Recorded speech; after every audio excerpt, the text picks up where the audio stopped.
예, 안녕하세요. 서울대학교 중앙도서관이 주최하는 북콘서트에 오신 여러분을 환영합니다. 이번 행사는 15번째 행사로서 서울대학교 다양성위원회와 중앙도서관이 함께 개최하게 됩니다. 본 행사를 위해서 이번에는 저희가 은유 작가님을 초대했습니다. 은유 작가님의 말씀을 나누기 전에 먼저 김명환 중앙도서관 도서관장님의 인사말을 듣도록 하겠습니다. 도서관장님 부탁드립니다. 예, 여러분 안녕하십니까? 올 들어 여전히 대면으로 강연은 못하고 있는 상황인데, 그래도 다양성위원회와 저희 중앙도서관이 이 은유 작가의 알지 못하는 아이의 죽음을 가지고 이렇게 온라인으로 만날 수 있게 된 것을 정말 기쁘게 생각을 합니다. 저만 그런 건 아니겠지만 사놓고 읽지 못하는 책이 있을 수 있습니다. 저 개인적으로는 세월호 사건에서 희생된 단원고 학생들 얘기인 금요일엔 돌아오렴이라는 책은 일찍 샀지만 아직도 읽지 못하고 있습니다. 이 은유 작가의 알지 못하는 아이의 죽음도 역시 사놓고 읽지 못하는 책에 속합니다. 그만큼 그 책 안에 담긴 특성화고 출신의 현장 실습생이라든가 이런 젊은이들의 안타까운 죽음이라는 것은 정말 쉽게 접하기 쉽게 이렇게 읽기 힘든 그런 어려운 독서가 될 수 있습니다. 그런데 여기 이 강연을 듣는 우리 서울대학교 학생들은 이 은유 작가가 오늘 하실 말씀이 자신의 삶이나 미래와는 관계가 좀 없다 이렇게 생각할 분들이 있을지 모르겠습니다만은, 사실은 기억하는 분들은 기억하겠지만 이한빛 PD가 스스로 목숨을 버린 그 사건 역시 오늘의 주제하고도 연결되어 있습니다. 다행히 이한빛 PD의 죽음은 이한빛 미디어 노동인권센터인가요? 이런 조직으로 만들어져서 여러 가지 방송계의 열악한 노동 환경을 개선하는데 많은 노력을 하는 분들의 이런 조직적인 힘으로까지 이어지고 있지만, 여전히 우리는 이 책의 내용에 따를 때도 지난 24년간 단 2회를 제외하고는 OECD 국가 중에서 산업재해율 1위입니다. 고등학생 나이에 산업재해를 당해서 집으로 돌아오지 못하는 경우가 생길 때 그 가족들이 어떻게 느낄지, 또는 성인이라 할지라도 이 산업재해라는 것이 어떤 의미를 지니는지 오늘 이 시간을 통해서 여러분들이 깊이 느껴볼 수 있으면 좋겠습니다. 예, 감사합니다. 예, 감사합니다. 도서관장님의 따뜻한 인사말이었습니다. 서울대학교 다양성위원회는 교내 그리고 한국사회의 다양성을 보여주는 여러 행사를 기획하고 있습니다. 그 중에 하나가 한국사회의 다양성을 보여주는 책을 선정을 해가지고서 학내 구성원한테 소개를 하고 그 책의 저자를 초청하는 행사를 가집니다. 이번 행사에는 알지 못하는 아이의 죽음이라는 책을 쓰신 은유 작가님을 모셨습니다. 반갑습니다. 네, 반갑습니다. 오시는데 힘들지 않으셨어요? 네, 지도에 보고 잘 찾아왔습니다. 다행입니다. 비가 내리는 날인데 잘 찾아오셨으니까. 이게 서울대학교가 네. 서울의 맨 남쪽 끝에 있어가지고서 네. 오시는 분들한테 그렇게 친절한 곳은 아닙니다. 그래도 나무도 많고 해서 운치 있고 좋은데요. 예, 감사합니다. 그러면 은유 작가님의 우선 말씀을 듣도록 하겠습니다. 그래서 첫 번째, 이 행사는 크게 3가지 단락으로 구성되어 있습니다. 은유 작가님의 책, 알지 못하는 아이의 죽음 관련되는 부분 하나하고, 그 다음서부터 은유 작가님께서 공감이라는 화두를 가지고 2쪽지를 더 준비해 주셨습니다. 그러면 첫 곡지, 알지 못하는 아이의 죽음 관련된 은유 작가님의 말씀을 기대합니다. 네. 알지 못하는 아이의 죽음이 어떤 책인지를 좀 말씀드리면 될까요? 거기서부터 시작하는 게 좋을 것 같으네요. 네. 알지 못하는 아이의 죽음은 현장 실습생 김동준 군의 이야기를 다룬 책인데요. 제가 PPT로 조금 보여드리면서 말하는 게 좋겠죠? 네. 이 책을 쓴 저는 은유이고요. 네. 은유가 필명인지 본명인지 많이들 궁금해 하시더라고요. 그래서 제가 간단하게 말씀을 드리면, 은유는 필명이고요. 은유법 할 때 그 메타포 은유입니다. 은유법이 아름다운 표현이 많아서 사용을 했는데, 계속 쓰다 보니 제가 읽고 쓰는 일을 계속 하게 되잖아요. 근데 이렇게 상관없어 보이는 존재들이 계속 연결되는 수사법이 은유법인데, 읽고 쓰는 일이 바로 은유적인 작동 원리구나라는 것을 느끼게 되었어요. 그래서 현장 실습생의 죽음이 나랑 되게 상관없어 보이는데, 또 책을 읽다 보면 연관성이 생기고, 그래서 이 좋은 은유를 많이 만들어내야 되겠구나 하는 생각을 하게 됐고요. 제가 쓴 책 이제 알지 못하는 아이의 죽음, 김동준 군이라는 대전에 있는 동아 마이스토고에 다니는 학생의 이야기를 다룬 르포르타주입니다.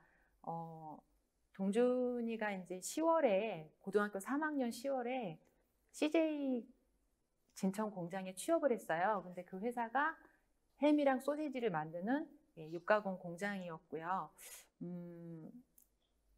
그 햄이랑 소시지가 이제 저희 선물 세트, 명절 앞두고 선물 세트를 굉장히 대중적인 사랑을 받잖아요. 값도 저렴하고 많이들 이용하시는데요.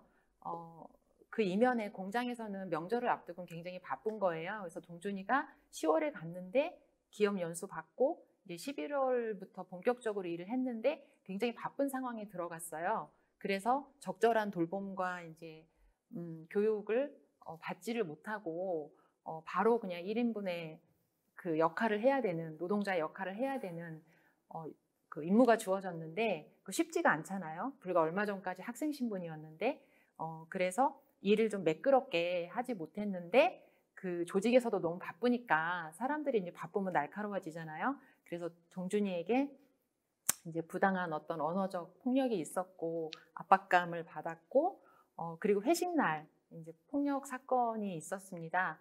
동준이가 그 가해자에게 일을 똑바로 하지 않으면 가만두지 않을 것이다라는 이제 협박을 받고 괴로워하다가 어른들에게 구조 요청을 했는데 직장 생활은 원래 좀 힘든 것이다라는 이야기를 듣고 좀 스스로 목숨을 잃었던 그 사건을 다룬 이야기예요. 그래서 제가 이 책을 쓰게 된 계기는 한국 사회에 계속 일어나는 일인데 현장 실습생 아이들의 죽음이 한 번도 제대로 이야기된 적이 없다. 그러니까 청소년이 한국 사회의 약자인데 그 특성화고에 다니는 학생들은 더 사회적 약자인 거죠. 그래서 그 아이들이 이제 청소년이고 노동자라는 이중적인 약자의 지위에서 일하다가 비명도 제대로 지르지 못하고 그렇게 사라져간 일들이 계속 일어나는데 이런 일이 왜 일어나는지, 어떻게 하면 일어나지 않을 수 있는지 한번 깊이 있게 들여다보자라는 제안을 편집자로부터 받았고요. 제가 그 제안을 수락을 해서 한번 해볼 만한 일이다, 꼭 필요한 일이다라는 생각이 들어서 책을 쓰게 됐습니다. 그래서 이 책이 나온 거는 2019년 6월이고요. 그 전에부터 이제 동준이가 사고를 당한 건 2014년 1월이에요. 세월호 사건이 2014년 4월에 있었는데 그보다 조금 전에 일어났던 사건이고요. 다행히도 동준이 사건은 산업재해, 그러니까 스스로 목숨을 끊은 것은 산업재해로 인정받기가 어렵거든요. 근데 동준이가 아마 최초로 산업 자살 사건인데 산업재해로 인정받은 최초의 사건입니다. 더군다나 이제 현장 실습생이라는 불리한 지위에도 불구하고 산업재해로 인정받은 의미 있는 사건이었고요. 하지만 대중적으로 많이 알려지진 않았죠. 그때 2014년도만 해도 지금처럼 노동인권 감수성이 높지가 않았거든요. 그래서 더군다나 이런 청소년, 공업계 고등학교 다니는 청소년 아이의 죽음은 사회적인 이슈가 되지 못했어요. 그랬는데 이제 이걸 좀 알리자고 얘기한 이제 편집자 제안이 있었고요. 저도 그래서 취재를 해서 2년 동안 작업을 해서 2017년부터 19년까지 인터뷰를 해서 내게 됐습니다. 편집자께서는 이 사건을 어떻게 인지하게 되셨나요? 이 사건이 제가 아까 말씀드린 것처럼 이제 특성화고 아이의 죽음이 이제 한 시사 주간지에서 좀 다뤄졌었어요. 그래서 그거를 눈여겨보고 직장 내 괴롭힘으로 인한 죽음이 단순한 문제가 아니다. 그러니까 직장 내 괴롭힘 금지법이 생긴 게 지금으로부터 2년 전이거든요. 그렇지만 법이 만들어지기까지 그 직장 일선에서 고통받는 노동자들은 굉장히 많았던 거죠. 그래서 그 조직 문화에 좀 문제 의식을 갖고 있던 편집자가 예, 제안을 한 것입니다. 예. 근데 사실 이제 이런 사건들은 네, 감정 소모가 엄청나게 크잖아요. 네, 근데 그 제안을 받았을 때 아, 네. 내가 이렇게 또 정말 마음을 쓰면서 가야겠구나라고 하는 생각이 들 텐데 그때 부담은 없으셨어요? 아, 부담이요? 이걸 내가 잘할 수 있을까 하는 부담은 늘 예, 있는데요. 저는 우리 사회에서 이야기되지 않은 이야기들을 기록하는 게 작가의 역할이라는 생각을 예, 하고 있어서 이거 한번 해봐야겠다. 아무도 관심을 갖지 않고 이렇게 학생들이 죽어가는데 이것을 기성세대인 예, 어른 또 특히 이제 글 쓰는 일을 예, 한다는 제가 뭐 작가로서의 자의식이 그렇게 크진 않은데 어쨌든 제가 르포를 좋아하고 많이 읽었기 때문에 저도 좀 그런 뜻깊은 글을 쓰고 싶은 마음은 늘 있었어요. 그래서 이걸 제안 받았을 때 쉽지는 않겠지만 꼭 필요한 일이다라는 예, 생각이 들었고요. 아까 이제 관장님도 말씀하셨다시피 저도 세월호 사건을 겪고 나서 기성세대로서 부채감 같은 것이 있죠. 예, 우리 사회가 점점 안 좋아지고 안전하지 못한 사회가 되고 있는데 그걸 만든 책임은 저희한테 있는 거잖아요. 그러면 나도 뭔가를 해야 한다. 예, 라는 생각을 하게 됐습니다. 그러면 이제 그 주변에 있는 사람부터 만나야 되잖아요. 네. 그래서 만날 때 네. 특별히 어려움은 없으셨어요? 아, 만날 때 이제 동중구는 안타깝게도 이 세상에 없잖아요. 그래서 당사자의 이야기를 들었으면 제일 좋았을 텐데 동준이 어머님을 제일 처음에 만났고 어머님을 여러 차례 뵀어요. 그래서 어머님 이제 동준이 3주기가 지나고 만난 거거든요. 그래서 어머님이 조금만 일찍 연락이 왔어도 안 한다고 했을 것이다. 거절했을 것이다. 왜냐하면 아픔이 너무 크기 때문에 이제 거리두기가 돼야 이제 말할 수도 있는 거잖아요. 그래서 이제 동준이의 죽음을 좀 헛되지 않게 하기 위해서는 동준이와 같은 죽음이 없도록 하는 것이 제일 좋겠다라는 생각을 하시고 나와서 이야기를 해주셨죠. 그래서 저도 동준이보다는 좀 어리지만 네, 또 동준이 또래의 아이가 있어요. 그러니까 감정이입도 많이 되고 네, 그래서 좀 슬프죠. 네, 근데 제가 듣지 않는다고 해서 그 일이 없는 건 아니잖아요. 그래서 슬픔을 무릅쓰고 네. 그 어머니로서 그 지희가 네. 공감하는데 네. 좀 도움이 됐나요? 그 동준군의 어머니를 만날 때. 아무래도 이제 약간은 영향이 있겠지만 저는 동준군의 어머니를 만날 때 제 엄마 자아를 작동시키기보다는 제 그냥 글 쓰는 사람으로서 제가 그동안 읽어왔던 많은 재난 서사들이 있어요. 뭐 세월호도 마찬가지고 뭐 원전 피해자들 이야기도 있고 일하다가 죽은 산재 노동자들 이야기도 있고 하니까 거기서 제가 엄마 정체성을 크게 예, 발휘해서 막 공감을 한 건 아니고요. 어쨌든 구조에서 발생하는 많은 문제들이 있고 많은 사람들이 죽어갔잖아요. 그래서 그 중에 하나로서 너무 드러나지 않은 이야기이기 때문에 잘 기록해야 한다. 네, 라는 생각을 했습니다. 그 동준군의 어머니께서는 사건이 발생한 지 3년이 벌써 지났잖아요. 네, 그러면 그때 만났을 때가 3년이고 지금은 7년. 그렇죠. 네. 그러면 그 만나셨을 때 그 3년간의 기간이 네. 그 자신한테 가장 사랑스러운 그 아들의 네. 그 죽음을 약간 객관적으로 볼 수 있을 만큼 어느 정도 시간이 지난 건가요? 그렇죠. 네. 시간이 지났고 동준군 어머니가 이제 하신 말씀 중에 기억에 남는 게 동준군 어머님은 굉장히 안타까우신 거예요. 뭐냐면 아들이 그렇게 직장 내 괴롭힘을 선배한테 이제 받고 괴로워할 때 분명히 주변의 동료들이 누군가가 정서적인 지지를 해줬으면 그렇게까지 극단적인 선택은 안 했을 텐데 왜 주변에 아무도 동준이를 지지해주거나 관심 갖지 않았을까? 그런 원망이 되게 크셨대요. 하지만 돌이켜보니 나도 누군가의 아픔에 공감해 본 적이 없더라. 그래서 동준이 어머님께서 이제 책을 성경책을 보시는데 원래 주말마다 아들이 이제 오는데 아들이 안 오잖아요. 그러니까 주말이 너무 견딜 수가 없어서 교회를 나가기 시작하셨고 성경책을 보시는데 거기서 선한 일을 행하지 않는 것이 죄다라는 구절을 보면서 굉장히 이제 오열을 했다, 통곡을 하게 됐다. 그래서 나부터도 타인의 아픔에 관심을 가져야겠다라는 생각을 말씀을 하셨어요. 근데 제가 뭐 김영균 씨 어머님도 인터뷰를 한 적이 있는데 많은 이런 피해자 그 유가족들은 그 말씀을 다 하시거든요. 나만 열심히 살면은 되는 줄 알았는데 내 자식을 잃고 나니 다른 것들이 보인다. 내가 너무 사회 문제에 무관심했다는 걸 알았다. TV에서 막 데모하고 노동자들이 시위하면 아, 왜 저렇게 소란을 피우나 뭐 이런 관점이었는데 이제 그것이 많이 바뀌었다라고 이야기를 하세요. 예, 감사합니다. 제가 그럼 좀 본격적으로 취재를 하시면서 알게 됐던 것들을 독자와 좀 나눠주시기 바랍니다. 네, PPT로 이제 예. 공감해. 네, 그래서 오늘 드릴 말씀은 존엄한 노동은 어떻게 가능한가? 이 동준이가 사실 사회의 첫 노동자로 발을 내딛었는데 거기서 자기 존중을 받지 못한 사건에서 발생된 일이잖아요. 그래서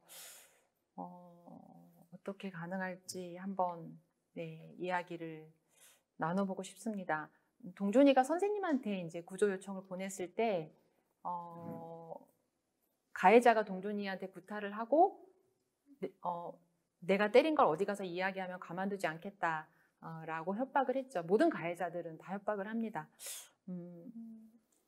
그랬는데 동준이는 선생님한테도 말하고 부모님한테도 말했기 때문에 월요일 날 그 형을 만나는 것이 굉장히 두려웠고 그 상태에서 나는 내일 제정신으로 회사에 갈 수 있을까요? 라는 것을 자신의 SNS에 올리게 돼요. 근데 이 말은 동준이의 워딩이지만 이런 생각을 하는 직장인들이 굉장히 많거든요. 직장 내 괴롭힘이나 약간의 어떤 알력, 뭐 그런 것들 때문에. 그래서 이제 스스로 목숨을 끊기 전에 선생님한테 마지막으로 문자를 보내죠. 선생님, 저 무서워요. 새벽 3시에. 근데 선생님이 월요일 날 아침에 이제 핸드폰을 보고 답장을 보냅니다. 동준아, 걱정 마. 네 뒤에 선생님이 있잖아. 근데 그걸 못 보죠. 왜냐하면 아침에 7시 47분에 출근하는 길에 기숙사 4층 옥상에서 이제 투신을 하게 돼요. 네. 슬프니까 빨리 넘어가고. 예. 이 책에는 동준이만이 아니라 제주도에 있는 생수공장에서 일하다가 낡은 기계에 몸이 끼어서 응급실로 실려갔는데 중환자실에 있다가 9일 만에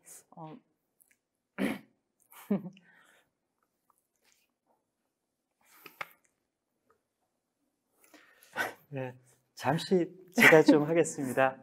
제가 사실 이름이 조동준입니다. 그래서 지금 작가님께서 계속 동준군, 동준이 할 때 그 약간 감정이입이 있고요. 저는 1968년생입니다. 제가 1968년생인데 이 책에 제가 관심을 가지게 됐던 게 제 초등학교 같이 졸업했던 애들 중에서 저만 대학을 들어왔어요. 그러니까 제가 이제 강원도 영월에서 태어나가지고 그렇기 때문에 지금 이제 그 유 작가님께서 보여주려고 하는 그 사람들이 사실은 제 주변에는 너무 많았던 거죠. 요즘은 이제 제 주변에서 제가 만날 수가 없으니까 이분들을 못 만나지만 사실 한국 사회에서는 제 어렸을 때는 너무나 당연한 이 모습이었고 그리고 지금도 그 모습이 진행된다고 하는 것에 대해서 공감이 될 수밖에 없는 거예요. 네. 그러다 보니까 이제 이 책을 제가 강력히 추천해가지고 모시게 됐습니다. 네. 네, 시작해 주시죠. 네, 제가 이 책 나오고 2년이 지났는데 좀 이제 굉장히 의연해졌는데 오늘 비가 와서 그런 것 같습니다. 네, 그래서 민호군도 이제 고3 여름방학 때 실습으로 나갔다가 그런 사고를 당해서 9일 만에 이제 목숨을 잃게 되는 사건이 있었는데 민호군 아버님이 이제 갑자기 아들을 이렇게 잃고 나니까 너무 원통해서 막 노동부 가서 따졌더니 노동부에서는 교육부 일이다. 교육부 가서 따지면 이거 산업안전관리공단을 가라. 거기서는 또 막 교육부 가라. 이렇게 폭탄 돌리기처럼 공무원들이 다 아무도 자기네 일이 아니다라고 책임을 미룬 거예요. 그러니까 민호 아버님이 너무 어이가 없어서 그 교육청 앞에서 막 어머님이랑 같이 울고 그러셨다고 하더라고요. 그러니까 누구도 잘못 아니면 그럼 누구 잘못이냐? 돈 없는데도 자식을 낳은 내 잘못이다.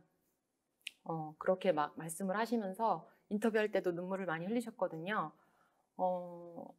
그 생각이 제가 갑자기 나가지고 근데 공무원들은 다 이제 뭐 행정고시 패스한 그런 행정 관료들인데 그 사람들이 일하다가 손가락이라도 하나 잘려봤겠냐 아무도 모른다. 그리고 뭐 국회의원들 노동자가 일하다가 죽어도 기업한테 큰 벌금을 물리는 법 같은 거 만들지 않는다. 이때만 해도 중대재해기업처벌법이 이제 만들어지기 전이라서요. 그러니까 민호군 아버님 하시는 말씀이 세상을 바꿀 이유가 없는 사람들이 세상을 바꿀 힘을 다 갖고 있다. 이것이 너무 문제다라는 이야기를 하셨습니다. 저도 동의를 하고요. 이 책은 이제 직장 내 괴롭힘으로 산재 사망을 한 경우고 그 외에도 한국 사회에서는 노동자들의 죽음이 그치질 않죠. 그래서 경향신문에서 2019년에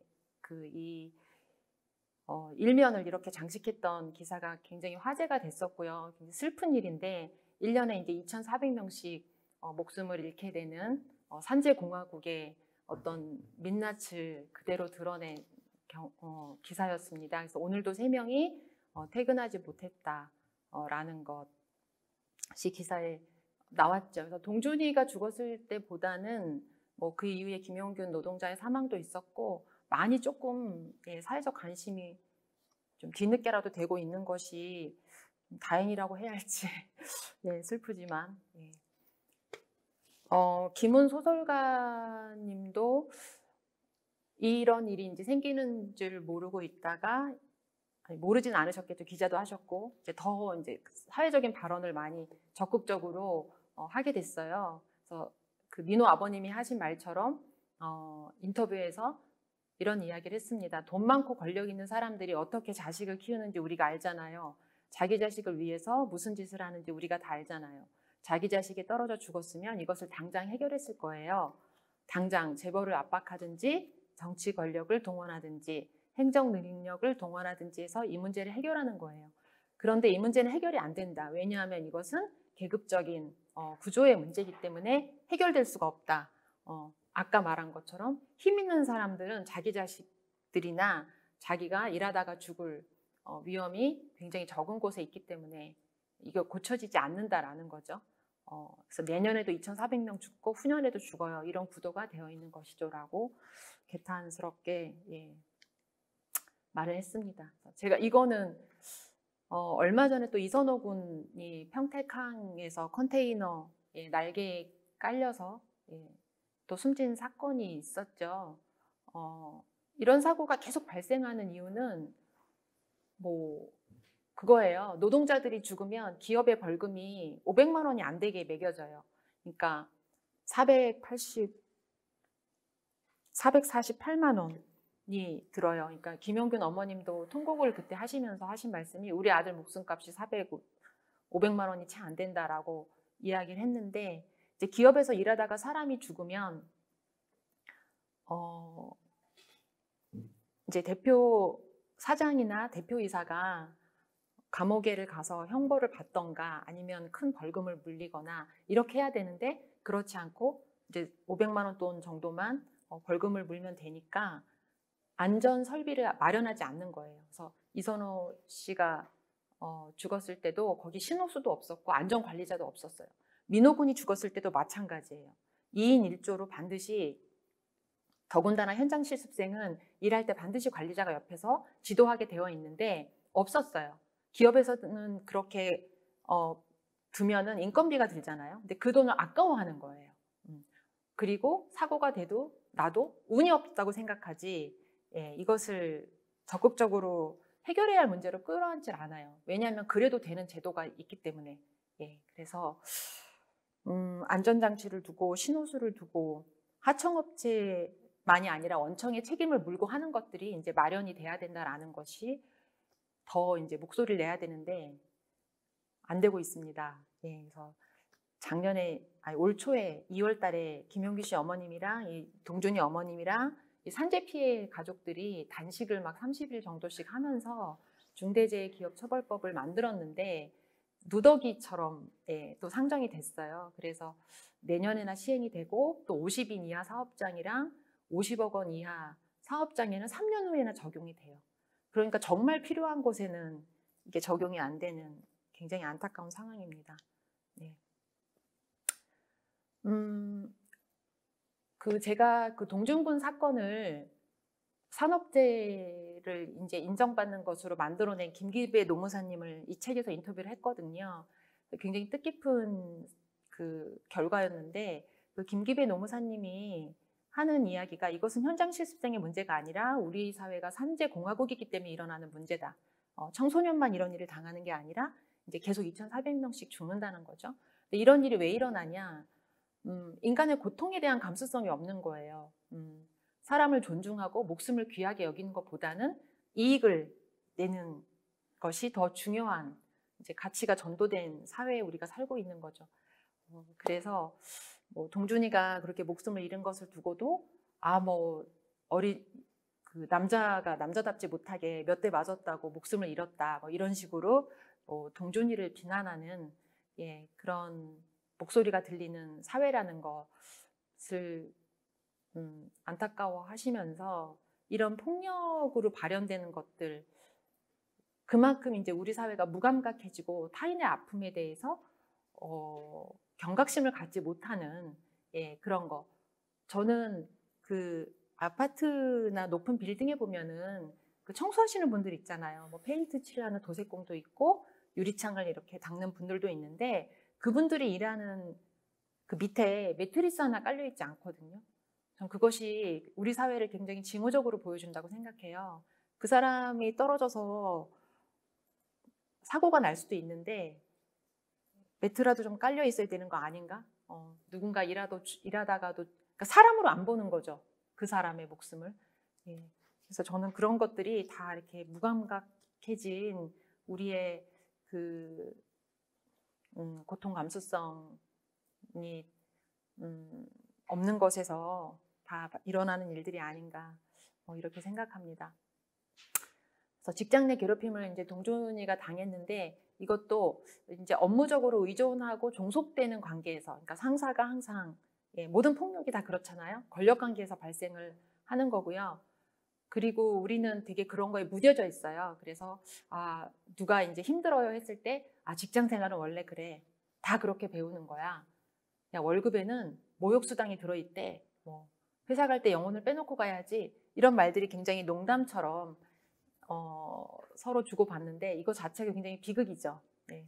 우리가 하루에 많은 시간을 보내는 직장인데 거기서 이렇게 모욕을 일상적으로 받는다면 많은 부분이 저는 훼손될 거라고 생각해요. 되고요. 사실적으로도. 그래서 남의 돈을 벌기 위해서는 자기를 내놓아야 한다라는 굉장히 잔인한 것들이 일상화되어 있다. 네. 라는 것입니다. 여기까지 하고 또 잠깐. 예. 네. 저한테는 참 공감이 많이 가는 이야기라 가지고서 그렇습니다. 몇 가지 저 질문을 좀 드릴 사항이 있어요. 첫 번째는 이 책 집필하면서 가장 힘들었던 점. 가장 힘들었던 점이요? 예. 가장 힘들었던 점, 글쓰기라 그러면 너무 큰가? 어쨌든 이 이야기가 사람들이 막 그렇게 관심 갖는 이야기가 아니잖아요. 예를 들면 뭐 똑같은 청년이라도 뭐 하버드 대학교에 입학한 어떤 한국 청년의 이야기를 담았다. 그럼 모두가 기다리고 관심 갖는 이야기인데 사람들이 관심을 많이 안 가질 것 같았단 말이죠. 네. 그래서 어떻게 하면 읽힐 만한 이야기, 그리고 동정의 대상이 아니라 공감의 대상으로 동준이의 이야기를 사람들이 받아들일 수 있을까? 그러니까 저거는 참 안 됐어. 특성화고에 다니는 사람들이, 이제 특성화고 다니는 사람들에 대한 편견이 있어요. 가난할 것이다, 공부를 못할 것이다. 근데 잘 모르기 때문에 이제 생기는 편견인데요. 그런 편견을 갖고 있기 때문에 이 사고를 바라볼 때도 좀 안 됐다. 아예 어린애가 부모 잘못 만나서 되게 비극적인 죽음을 맞았다. 이렇게 그냥 생각할 수 있거든요. 특별한 악의가 없이도. 그래서 그렇게 읽히지 않게 그리고 동준이 이제 어머님의 그 이야기도 자기의 아픔을 사회적으로 내놓는다는 것이 굉장히 용기 있는 일이거든요. 대의적인 일이고, 그래서 자기 아들의 죽음은 굉장히 아픔이지만 그 아픔을 사회적 이야기로 자기가 꺼내놓음으로 인해서 이 이야기가 또 다른 담론을 만들어내고 이런 일이 안 생기게 하는 것에 굉장히 대의적인 뜻을 가지고 말씀을 하시는 거예요. 그래서 제가 그걸 잘 담아내야 되는 거죠. 예, 그 작업을 이게 잘 된 건지 안 된 건지도 잘 모르겠고 막 그거 쓸 때 힘들었어요. 지금 유튜브에서 실시간 채팅으로 많은 질문이 올라오는데요. 그중에 네. 몇 개를 제가 물어보겠습니다. 첫 번째는 많은 사람들한테 육체적 노동이 벌써 멀리 떨어져 있는 경우가 있어요. 네. 그러니까 저 같은 경우도 사실 제가 취미가 아니면 이제 육체 노동을 안 하는데 네. 그러다 보니까 이 마이스터과 같은 졸업한 학생들이 하는 그 일과 멀리 떨어져 있는 거죠. 그러면 그런 사람들한테 바로 이 육체적 노동이 멀리 떨어져 있는 사람들한테 이런 문제에 당신이 관심을 가져야 됩니다 라고 말할 때 그 접점을 어디서부터 찾아야 될까요? 육체적 노동이랑 이제 저는 약간 정신적 노동이랑 저희가 이제 이분법적으로 많이 생각을 하고 이제 좀 험한 일과 좀 덜 험한 일이 있긴 있는데 저는 그거보다는 제가 이 책을 내고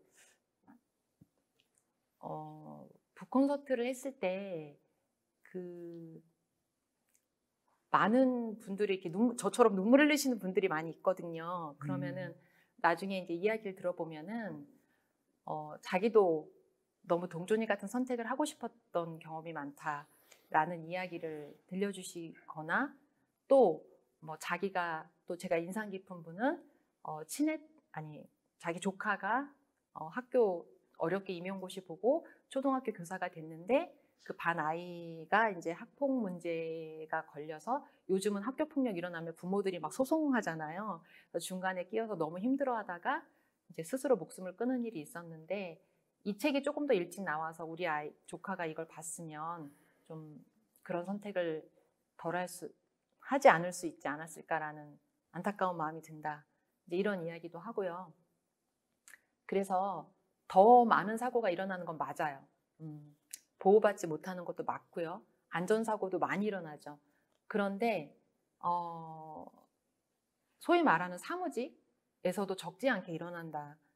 라는 거예요. 그래서 나는 육체 노동을 안 하니까 이것은 나의 일이 아니야 라고 생각하기보다는 이거는 문화와 감각의 문제거든요. 그래서 어떻게 보면은 뭐 더 잔인하게 쓰고 버리는 건 마찬가지거든요. 그 사람이 이렇게 육체가 훼손돼서 버려지든 너는 이제 능력 없어 그만둬 라고 해서 경쟁에서 도태시켜서 그만두든 이걸 사람을 존중하지 않고 뭐를 우리가 일회용 종이컵 쓰고 버리듯이 사람을 그렇게 대한다는 점에서는 저는 안전지대가 없다고 생각해요. 그래서 당장은 나는 안전해 보이지만 어떤 일을 하는 사람도 안전할 수 있어요. 나도 안전할 수 있다. 이렇게 조금 더 연결지어서 생각해 보면은 동준이 문제와 내 문제가 결코 멀지 않다. 라는 것을 알게 되지 않을까 생각합니다. 엄청 질문이 많이 오네요. 몇 개 지금 계속 보고 있거든요. 이제 약간 미시적 시각에서 거시적 시각으로 한번 좀 넘어가고 싶어요. 작가님께서는 이 사건을 미시적 시각으로 바라봤잖아요. 근데 지금 이 사건을 이런 문제들을 해결하기 위해서 그 중대재해 처벌법 같은 이런 이제 법들이 마련되는데 제가 이렇게 돌아다니면서 봤던 저의 이제 이 경험으로 봐서는 이 문제는 결국 가서는 직장을 구하려고 하는 사람의 숫자가 제공되는 직장이 보다 많으면 그러니까 그분들이 결국 가서는 이 노동 조건이 이렇게 나쁜데도 불구하고 일할 수밖에 없는 환경이 되면 이 문제가 해결되기가 크게 어렵지 않는가라는 생각이 좀 들었거든요. 그러니까 이거를 이제 미시적으로 이 사람이 옆에 있는 공감이라든가 이것도 있지만 크게 그 노동 시장에서 노동이 얼마만큼 필요한가. 그러니까 수요 공급의 문제에서 이 문제가 나오는 게 아닌가라는 생각이 좀 들거든요. 그래서 혹시 그 미시적 상황을 직접 보셨던 분께서 보시면 이 문제가 뭐 미시적 해결 방법은 옆에 있는 사람의 공감이라든가 이런 부분이 가능할 수 있겠죠. 네. 근데 거시적 시각에서 바라본다면 어떤 식의 해법을 지금 제안하고 싶으세요? 네. 이게 지금 뭐 힘 있는 국회의원들도 못하는 일이라서 저는 이제 아까 말한 것처럼 조금 더 강력한 중대재해기업처벌법이 만들어져야 된다라고 주장하고 싶습니다. 그래서 오스트레일리아 같은 경우 노동자가 사망하면 고용주에게 최대 징역 25년형이 되고 법인한테는 최대 60억 원의 벌금을 물린다. 그리고 영국에서도 매출의 2.5에서 10% 정도 기업 살인법이라는 게 제정이 됐죠. 저는 이거가 제일 정확한 방법이라고 생각해요. 저는 우리 사회가 그냥 죽어도 되는 사람과 죽으면 안 되는 사람을 힘 있는 사람들이 이렇게 구분하고 있다고 생각해요. 그래서 거시적으로는 이 법이 저는 만들어져야 되고요. 그리고 사회적으로 우리가 타인의 노동에 공감하는 것도 좋지만 그 사람을 왜 사람으로 안 보냐? 우리 사회의 능력주의가 팽배하기 때문에 쟤 공부 안 하고 자기가 노력 안 해서 특성화고 갔으니까 저런 일 당해도 어쩔 수 없는 거 아니야? 나는 저런 일 안 당하려면 나 기필코 서울대 와야 돼. 이런 생각을 하게 하는 교육을 받고 있거든요. 이것도 저는 바뀌어야죠. 그래서 노동에는 귀천이 없어. 요즘은 그런 말조차 하는 사람도 없지만 사람을 사람으로 보게 하려면 진짜 모든 노동이 다 연결되어 있고 존중을 해야 되는데 그러려면 저는 임금 격차가 많이 줄어야 된다고 생각해요. 거시적으로는. 그래서 정말 청소 노동자도 필요한 거고 교수도 필요한 거고 이렇게 쾌적하게 우리가 하려면 이거 누군가 청소를 해줘야 또 우리가 먼지도 안 마시고 잘할 수 있는 거고 해서요. 모든 노동을 연관성 속에서 봐야지 나 하나만 잘나고 우월하면 다 돼. 이런 생각을 갖게 하거든요. 그래서 제가 이 책을 냈을 때도 어떤 대학생분이 엄마가 늘 그랬다는 거예요. 네가 대학을 가야 사람 대접 받는다. 그러니까 꼭 대학을 가라. 그랬기 때문에 자기는 공부를 열심히 해서 대학을 갔고 하지만 자기 또래인 동준이가 이런 일을 당하는 거 전혀 몰랐다. 라는 이야기를 했는데 대학을 못 가도 사람 대접 받는 사회가 돼야죠. 그래야지 대학 나온 사람도 사람 대접 받을 수 있습니다. 그래서 그런 어떤 것들 임금 격차가 저는 많이 줄어야 된다고 생각을 하고요. 법 제도가 바뀌어야 됩니다. 네. 저도 법 제도가 바뀌어야 된다는 시점에는 동의합니다. 네. 지금 많은 질문이 와 있는데요. 잠시 여기서 끊고 제가 네. 질문을 확인한 후에 네. 다음번 주제로 공감이라는 주제를 가지고 다시 돌아오도록 하겠습니다. 두 번째 꼭지로 돌아왔습니다. 이 두 번째 꼭지의 화두는 공감입니다. 은희 작가님 준비하신 자료 좀 공유해 주시기 바랍니다. 네. 이제 타인의 아픔에 공감을 해야 나도 타인이잖아요. 그래서 이제 타인의 아픔을 공감을 해야 이제 서로 존엄한 노동이 가능하다라는 이제 생각을 제가 하게 됐고요. 이걸 취재하면서 그래서 공감을 어떻게 해야 하느냐라는 거 질문도 정말 많이 하시고 아까도 타인의 아픔에 이제 공감하는 법을 알려달라 하셨는데 저도 이건 제가 생각한 방법인데요. 공감을 시작하려면 일단 저는 자기 자신의 아픔을 좀 알아야 한다라고 생각을 합니다. 자기를 알아가기 위해서는 자기 언어를 가져야 되는데요. 저는 사회적 약자를 규정하는 많은 정의가 있는데 뭐 돈이 없어도 약자, 학벌 자산이 없어도 약자 여러 가지가 있지만 저는 자기 언어가 없는 사람이 약자다라는 정의를 내려봤고요. 왜냐하면 동준이도 나 회사 가기 싫어요, 두려워요 라고 말했을 때 그 어른들이 직장 생활 원래 좀 힘들어. 너도 이제 사회생활을 하는구나 라는 이야기를 들었어요. 그래서 자기 언어를 갖는다는 게 좀 어려운 것 같아요. 그래서 성인 중심의 사회에서 동준이는 청소년으로서 자기의 고통을 설명할 수 있는 언어를 갖지 못했죠. 인문계고 다니는 학생들도 마찬가지예요. 학원 가기 싫어요. 나 뭐 공부하기 힘들어요 라고 말하면 어른들로부터 지지를 받기보다는 이것만 잘 참아라. 일단 대학은 가라. 혹은 부모가 해주는 밥 먹고 공부할 때가 제일 속 편할 때다. 무슨 투정이냐. 공부만 할 수 있는 걸 행복으로 알아라. 라는 식으로 이제 기성세대의 언어로 제압되는 경우가 많죠. 저는 또 남성 중심의 사회에서 여성도 사회적 약자인데요. 저 개인적으로는 제 고통, 육아를 하면서 예, 제가 겪었던 고통을 설명할 수 있는 언어가 없었어요. 우리 사회에는 모성 이데올로기는 굉장히 많아서 어떻게 하면 좋은 엄마가 되는지에 대한 이야기는 많은데 엄마로 살아가는 고통에 대한 걸 표현할 수 있는 언어는 많이 없더라고요. 그래서 저는 제 아픔에 이제 표현하고 싶었어요. 내가 왜 이렇게 힘든 걸까? 그래서 저에게 나를 알아가는 것이 이제 읽고 쓰는 활동을 통해서 가능했다. 나를 나에게 설명할 수 있는 것이 이제 글쓰기다라고 저는 생각합니다. 독서와 글쓰기. 그래서 우리가 아무리 많은 공부를 하고 아무리 많은 책을 읽어도 자기 생각과 감정을 일목요연하게 좀 명료하게 이야기하기는 굉장히 어렵거든요. 그래서 나는 왜 자꾸 화가 나는 걸까? 나는 왜 회사에 가기 싫은 걸까? 뭐 이런 것들을 저는 좀 글로 써보는 것이 자기 자신과의 공감의 첫 출발이다. 그리고 쓰면서 내 욕망을 알아가는 거죠. 내 능력도. 내가 사람들이 그래 너는 수학을 잘해. 그러니까 넌 이과 가야 돼. 이런 등 떠밀려서 이과를 왔고 이과 가서 또 공부 잘하면 다 의대 가야 되잖아요. 그래서 의대를 또 왔는데 행복하지가 않아. 그러면 나의 욕망은 무엇이지? 난 사회적으로 인정을 받고 싶은 건가? 어떤 건가? 뭐 자기 욕망을 아는 거 저 굉장히 중요한 일인 것 같아요. 저도 이제 글 쓰는 일을 하면서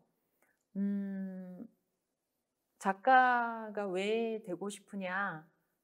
작가의 욕망 여러 가지가 있겠죠. 유명해지고 싶은 욕망, 이름을 알리고 싶은 욕망, 뭐 베스트셀러를 써서 큰 돈을 벌고 싶은 욕망이 있을 텐데 저한테 욕망은 좀 의미 있는 글을 쓰고 싶은 욕망이 좀 있었어요. 조지 오웰 같은 또는 뭐 스베틀라나 알렉세이비치 같은 그 작가 그런 글을 되게 쓰고 싶다. 그래서 제가 좀 집중할 수 있었어요. 저는 자기의 욕망을 아는 거. 우리 사회는 누구나 다 돈 벌고 싶은 욕망만 갖고 있는 것처럼 사람을 몰고 가요. 근데 그렇지 않거든요. 예, 돈이라는 건 어차피 하루에 3끼 먹으니까 네. 필요한 만큼만 있으면 되고요. 그래서 저는 뭐 때문에 내가 고통스럽다 하면은 자기 욕망하고 연결지어 봐서 생각하면 된다라고 말씀을 드리고 싶습니다. 제가 만약에 책을 냈는데 알지 못하는 아이의 죽음을 냈는데 책이 안 팔려. 그래서 고통스러워. 그러면 저는 베스트셀러 책을 통해서 뭐 이름을 알리거나 돈을 벌고 싶은 욕망이 있는 거잖아요. 근데 그렇지 않았거든요. 책을 내서 많이 팔리진 않았지만 저는 고통스럽진 않았어요. 그러면 저한테는 의미 있는 책을 썼으니까 됐다라는 게 있는 거예요. 그래서 계속 집중할 수 있는 거고 타인의 말에 좀 일희일비하지 않을 수 있게 돼요. 그래서 저는 자기 욕망을 좀 잘 직시해봐라라는 말씀을 드리고 싶어요. 그래서 내가 어떤 삶을 살고 있는지, 나는 어떤 사람인지 타인과 내 삶을 공유하는 작업이 또 가능합니다. 글쓰기를 통해서. 말로도 할 수 있어요. 말로도 할 수 있고 글쓰기도 할 수 있는데 말하기는 좀 말은 휘발되잖아요. 근데 글쓰기는 조금 더 안전하게 안전한 방법으로 내 삶을 타인과 공유할 수 있다. 그래서 제가 글쓰기 수업을 하면서 많은 분들이 나는 이런 삶을 살았다라고 이제 이야기를 들려주는 걸 많이 들었고요. 오늘도 제가 아까 페이스북을 봤는데 5년 전 오늘 막 이런 거 뜨잖아요. 거기에 어떤 분이 쓴 글을 제가 공유한 게 있는데 첫 문장이 이랬어요. 나는 70세 여성이고 다른 분들과 다른 삶을 살았다. 결혼을 하지 않고 아이를 낳지 않았다. 뭐 이런 것들 글로써 내가 잘 이야기를 할 수 있는 거예요. 그리고 또 어떤 분은 나는 25년 동안 글을 모르고 살았다. 그래서 글을 모르는 게 너무 부끄러워서 책을 읽었다. 책을 읽으면 똑똑해지는 줄 알았는데 타인의 삶에 공감할 수 있게 되었다. 뭐 이런 글을 쓰신 분도 있고요. 또 어떤 분은 나의 아버지는 일용직 노동자다. 이런 거를 글로 쓰기도 해요. 아까 말한 것처럼 일용직 노동자 하면 뭔가 좀 가난하고 자기가 가난한 노동계급의 자식인 게 늘 부끄러웠고 그래서 때로는 아버지가 건설회사 다닌다라는 거짓말을 하기도 했고, 저는 그런 것들이 개인의 선택이 아니라 사회적으로 강제된 선택이라고 생각해요. 우리가 일하는 노동자를 존중하지 않기 때문에 자꾸 꾸며내는 거죠. 학벌 위조도 마찬가지고요. 그래서 저는 글을 쓰면서 내가 왜 아버지를 부끄러워했지? 그럼 사람들이 일용직하면은 좀 게으르다고 생각해, 가난하다고 생각해. 근데 우리 아버지가 정말 게으르고 가난했나? 가난했지. 근데 게으르진 않았어. 매일 새벽 첫 차를 타고 일을 했어. 지금까지. 계속 일해도 가난한 건 잘못된 사회의 부의 분배 구조 때문이다. 저는 글 쓰면서 그런 거를 하나하나 규명할 수 있다고 생각해요. 또 정상가족 중심의 사회에서는 이혼 가정이나 뭐 조성 가정이나 다 부끄럽게 여기게 만들어요. 하지만 결혼도 행복하기 위해서 하는 거고, 저는 이혼도 행복하기 위해서 하는 거고, 다 선택의 문제라고 생각합니다. 그래서 끊임없이 어떤 척을 하고 살아가게 만드는 사회예요. 근데 거짓자가 아니라 자기 자신으로 살아가기 위해서 내가 감추고 싶은 내 고통이나 결핍이라고 생각하는 것들을 온전히 내 삶으로 끌어안기 위해서 글 쓰면서 자기 아픔, 자기 자신과 공감하는 게 되게 필요하다. 우리가 첫 번째 어떤 판단을 내리는 것들이 내 선택이 아니다라는 거죠. 아, 가난해. 특성화고 갔으면 쟤 공부 못했고 가난한 집 아이야 라는 거. 아, 나 공무원 좋은 직장인 것 같아 라는 거. 다 시대가 판단한 거죠. 그래서 니체가 첫 번째 판단을 버려라. 그것은 시대가 네 몸을 통해 판단한 것이다 라고 말했습니다. 저는 글을 쓰면서 아, 좋은 회사가 뭐냐? 아, 난 어떤 작가가 되고 싶어? TV에 나오고 유명한 작가? 세상은 그런 작가를 좋은 작가라고 말하지만 그거는 어떻게 보면 스타가 되는 거지 작가가 되는 거랑은 다른 거야. 일을 잘한다는 게 뭐지? 좋은 엄마라는 게 뭐지?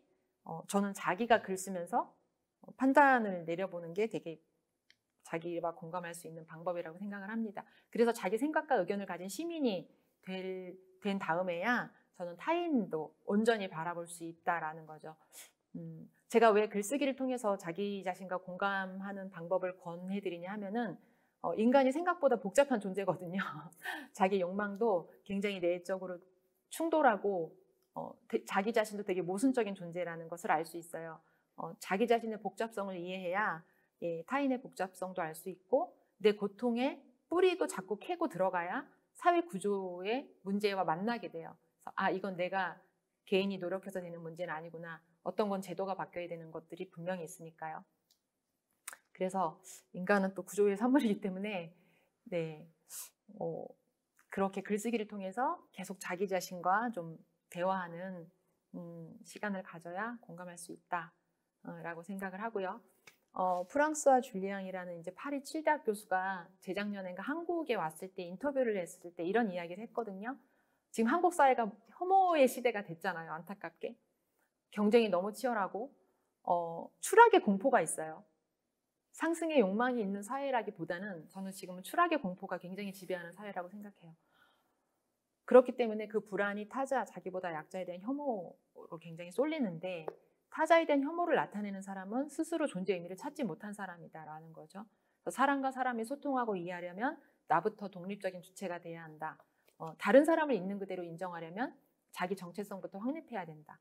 그래서 한국 사회 혐오가 만연한 것은 사람들이 나를 찾지 못했다는 뜻일 수도 있다라는 이야기를 했고 제가 좀 공감을 했습니다. 그래서 자기 정리가 좀 되면 내가 의지로 해결해야 될 문제, 또 싸워서 제도로 풀어가야 될 문제 같은 것들이 엉켜있긴 하지만 조금은 선명해지기 때문에 불필요하게 타인을 미워하지 않을 수 있는 거죠. 지금 뭐 군대 문제에 대해서도 여자도 군대 가라 라는 것은 여성에게 분노를 풀기보다는 국가와 싸워야 되는 저는 문제라고 봅니다. 공감의 확장도 넘어가야 되나요? 여기서 잠시 좀 질문을 좀 드리고 싶은 게 있어요. 네. 자기 자아를 돌아보는 일이 이게 쉽지 않은 일이잖아요. 네. 언제서부터 자기 자신을 돌아보면서 일종의 화해를 했다? 아니면 내가 바라는 것과 현재 나의 모습이 많이 간극이 줄어들었다? 그런 느낌이 언제부터 들기 시작하셨어요?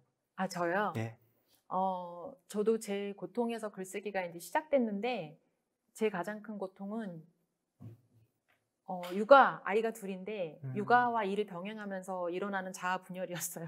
그러니까 엄마 노릇도 너무 잘하고 싶고 글도 너무 잘 쓰고 싶은데 하루는 24시간 이거 내 몸은 한계잖아요. 그래서 끊임없는 죄의식이 시달리는 거야. 뭘 해도. 내가 가령 모성 이데올로기는 3살까지는 엄마가 잘 돌봐줘야 아이가 정서적인 안정을 이뤄 라고 말을 하잖아요. 잠자기 전에 30분씩 아이한테 책을 읽어주면 아이 정서에 좋대 라고 말을 하잖아요. 근데 현실에 나는 잠자기 30분 전에 제 책을 읽고 싶은 거예요. 그러면 나는 나쁜 엄마인가? 이제 이러면서 책을 읽고 몸이 늘 힘들고 늘 피곤하고 뭘 해도 만족스럽지가 않고 내가 왜 이렇게 시달리고 있지? 라는 생각을 하게 된 거예요. 그래서 뭔가 욕구 불만이 있으니까 아이한테도 짜증을 내게 되고 그래서 이제 글을 쓰면서 아까 말한 것처럼 내가 왜 자꾸 화가 나는지, 나는 어떤 엄마가 되고 싶은지, 어떤 글을 쓰고 싶은지, 예, 그렇게 이제 글을 쓰기 시작한 게 한 15년 전. 네. 그러면 그 엄마가 되기 전에는 네. 본인을 바라보는, 내가 바라보는 나의 모습과 그 당시에 그 은희 작가님의 모습 사이에서는 간극이 그렇게 크지 않았나요? 그전에는요, 제가 20대 초반에도 또 글을 좀 열심히 썼는데, 그렇죠. 그때는 그냥 사회 이데올로기의 시대였기 때문에 그냥 사회 문제, 80년대, 90년대 초반, 뭐 노동자 대투쟁이 있고 민주화 투쟁이 있을 때는 저도 글을 썼지만 되게 이념적인 글을 썼던 것 같아요. 어떻게 해야 뭐 노동자의 시대가 오고 현실의 제 일상의 문제를 파고들기보다는 조금 거대 담론의 시대였기 때문에 저도 그 시대에 자유롭지 못했고 좀 큰 문제를 가지고 글을 쓰고 사회 문제를 어떻게 해야지 독재 정권을 예, 물리치고 타도하고 민주주의를 이루냐. 저도 이제 그런 문제에 굉장히 공부를 하고 막 그랬죠. 근데 일상에서 내 문제를 풀어가는 게 너무 힘든 거예요. 그래서 좀 떨쳐버릴 수 없는 문제였죠. 그거는 예를 들면 민주주의가 되지 않는 문제는 뭐 내 일상을 그렇게 침해하진 않잖아요. 구체적으로. 근데 내가 잠시라도 한눈을 팔면 위태로워지는 생명을 돌보는 일은 저한테는 굉장히 중압감이 큰 문제였어요. 일상의 긴장을 한시라도 놓칠 수 없는. 예, 그래서 그 매일매일의 그 치열함 속에서 살게 됐고 그때 글 쓰는 게 자기 정리에 굉장히 도움이 많이 됐던 것 같아요. 그럼 그 시기에 이제 소위 말하는 노동계에 있었던 그 거대 담론이 본인의 생각과 일치했기 때문에 네. 큰 불편이 없다 하셨는데 그래도 간혹 가다가 네. 뭔가 아닌 것 같아 라는 그런 생각이 드는 지점은 없었었나요? 그 20대예요? 네, 20대 때. 저는 왜 그러냐면 네. 은희 작가님은 우리가 일상적인 작가들은 소위 말해서 대학에서 수련 과정을 거치고 네. 이런 과정을 거치면서 이제 작가의 길을 들어서는데 은희 작가님은 우리가 통상적인 작가들의 데뷔 무대에 경로와는 다른 경로를 네. 걸었잖아요. 네. 그 과정에서 약간의 뭐랄까 20대, 10대 후반의 그 감수성이 본인이 있었을 거고 네. 그러면서 동시에 노동계에 있었던 거대 담론이 있었을 텐데 그 둘 사이에 충돌은 없었어요? 그러니까 제가 대학을 가지 않고 네. 글 쓰고 하면서 이 학벌 사회에서 간극 같은 거 말씀하시는 건가요?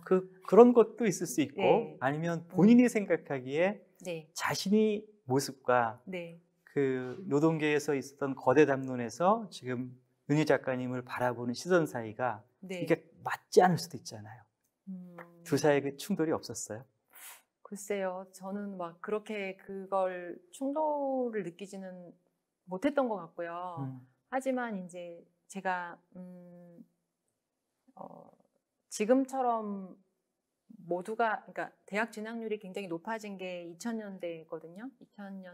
2007년인가 아마 83% 찍었을 거예요. 제가 고등학교 졸업한 건 89년도고 그때는 지금처럼 이렇게까지 노골적인 학력 차별이 심하진 않았어요. 그리고 저는 자존감이 이상하게 그냥 괜찮았어요. 그런 것들이. 왜냐하면 나는 끊임없이 이 학력 제도교육 시스템 안에 들어가진 않았지만 내가 책을 보면서 뭔가 자족적인 생활을 했던 것 같아요. 제가 어저께인가 지난주에 고등학교에 강연을 갔는데 이제 학생이 그 소감문을 써서 보내줬어요. 근데 그거 보고 제가 웃었는데 작가님 너무 대단해요. 글쓰기를 배우지도 않고 어떻게 이렇게 글을 잘 쓰세요? 이렇게 써 있는데, 그러니까 그 친구의 말은 제가 대학교를 안 갔는데 어떻게 글을 잘 쓰느냐는데 이제 가서 말해주고 싶은 거죠. 내가 대학을 안 갔지만 글쓰기를 안 배운 건 아니야. 독학을 했어 나는. 라고 이제 아이한테 되게 이야기를 해주고 싶었는데 그것이 제 노력이 사회적인 승인을 못 받았지만 저는 제가 성장하고 있고 무언가를 알아간다는 기쁨은 계속 느꼈거든요. 그랬기 때문에 막 크게 그런 문제의 간극이나 이런 걸 느끼지는 좀 못했던 것 같아요. 넘어가기 전에 한 말만 네. 더 질문 드릴게요. 그 20대 때 본인이 쓰던 글 쓰는 방식이 있었잖아요. 네. 이제 그 방식이 아이를 키우면서 이제 바뀌어버린 거죠. 네. 그러면 과거 20대 때 글 쓰던 방식에 익숙한 분들은 은희 작가님의 그 변한 글쓰기 방식, 그거에 대해서 어떤 식의 반응을 보이는지 궁금해요. 근데 제가 20대 때는 노조 상근자로 그렇죠. 일하면서 노조 신문 같은 데 글 쓰고 뭐 그랬거든요.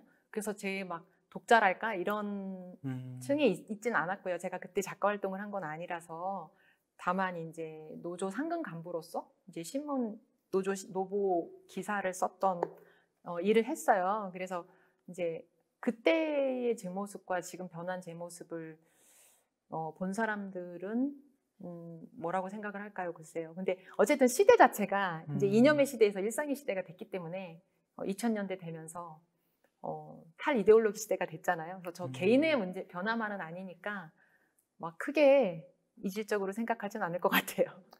네, 감사합니다. 그럼 이제 본인 자신을 알았습니다. 그러면 타인과 어떻게 소통하셨는지요? 네.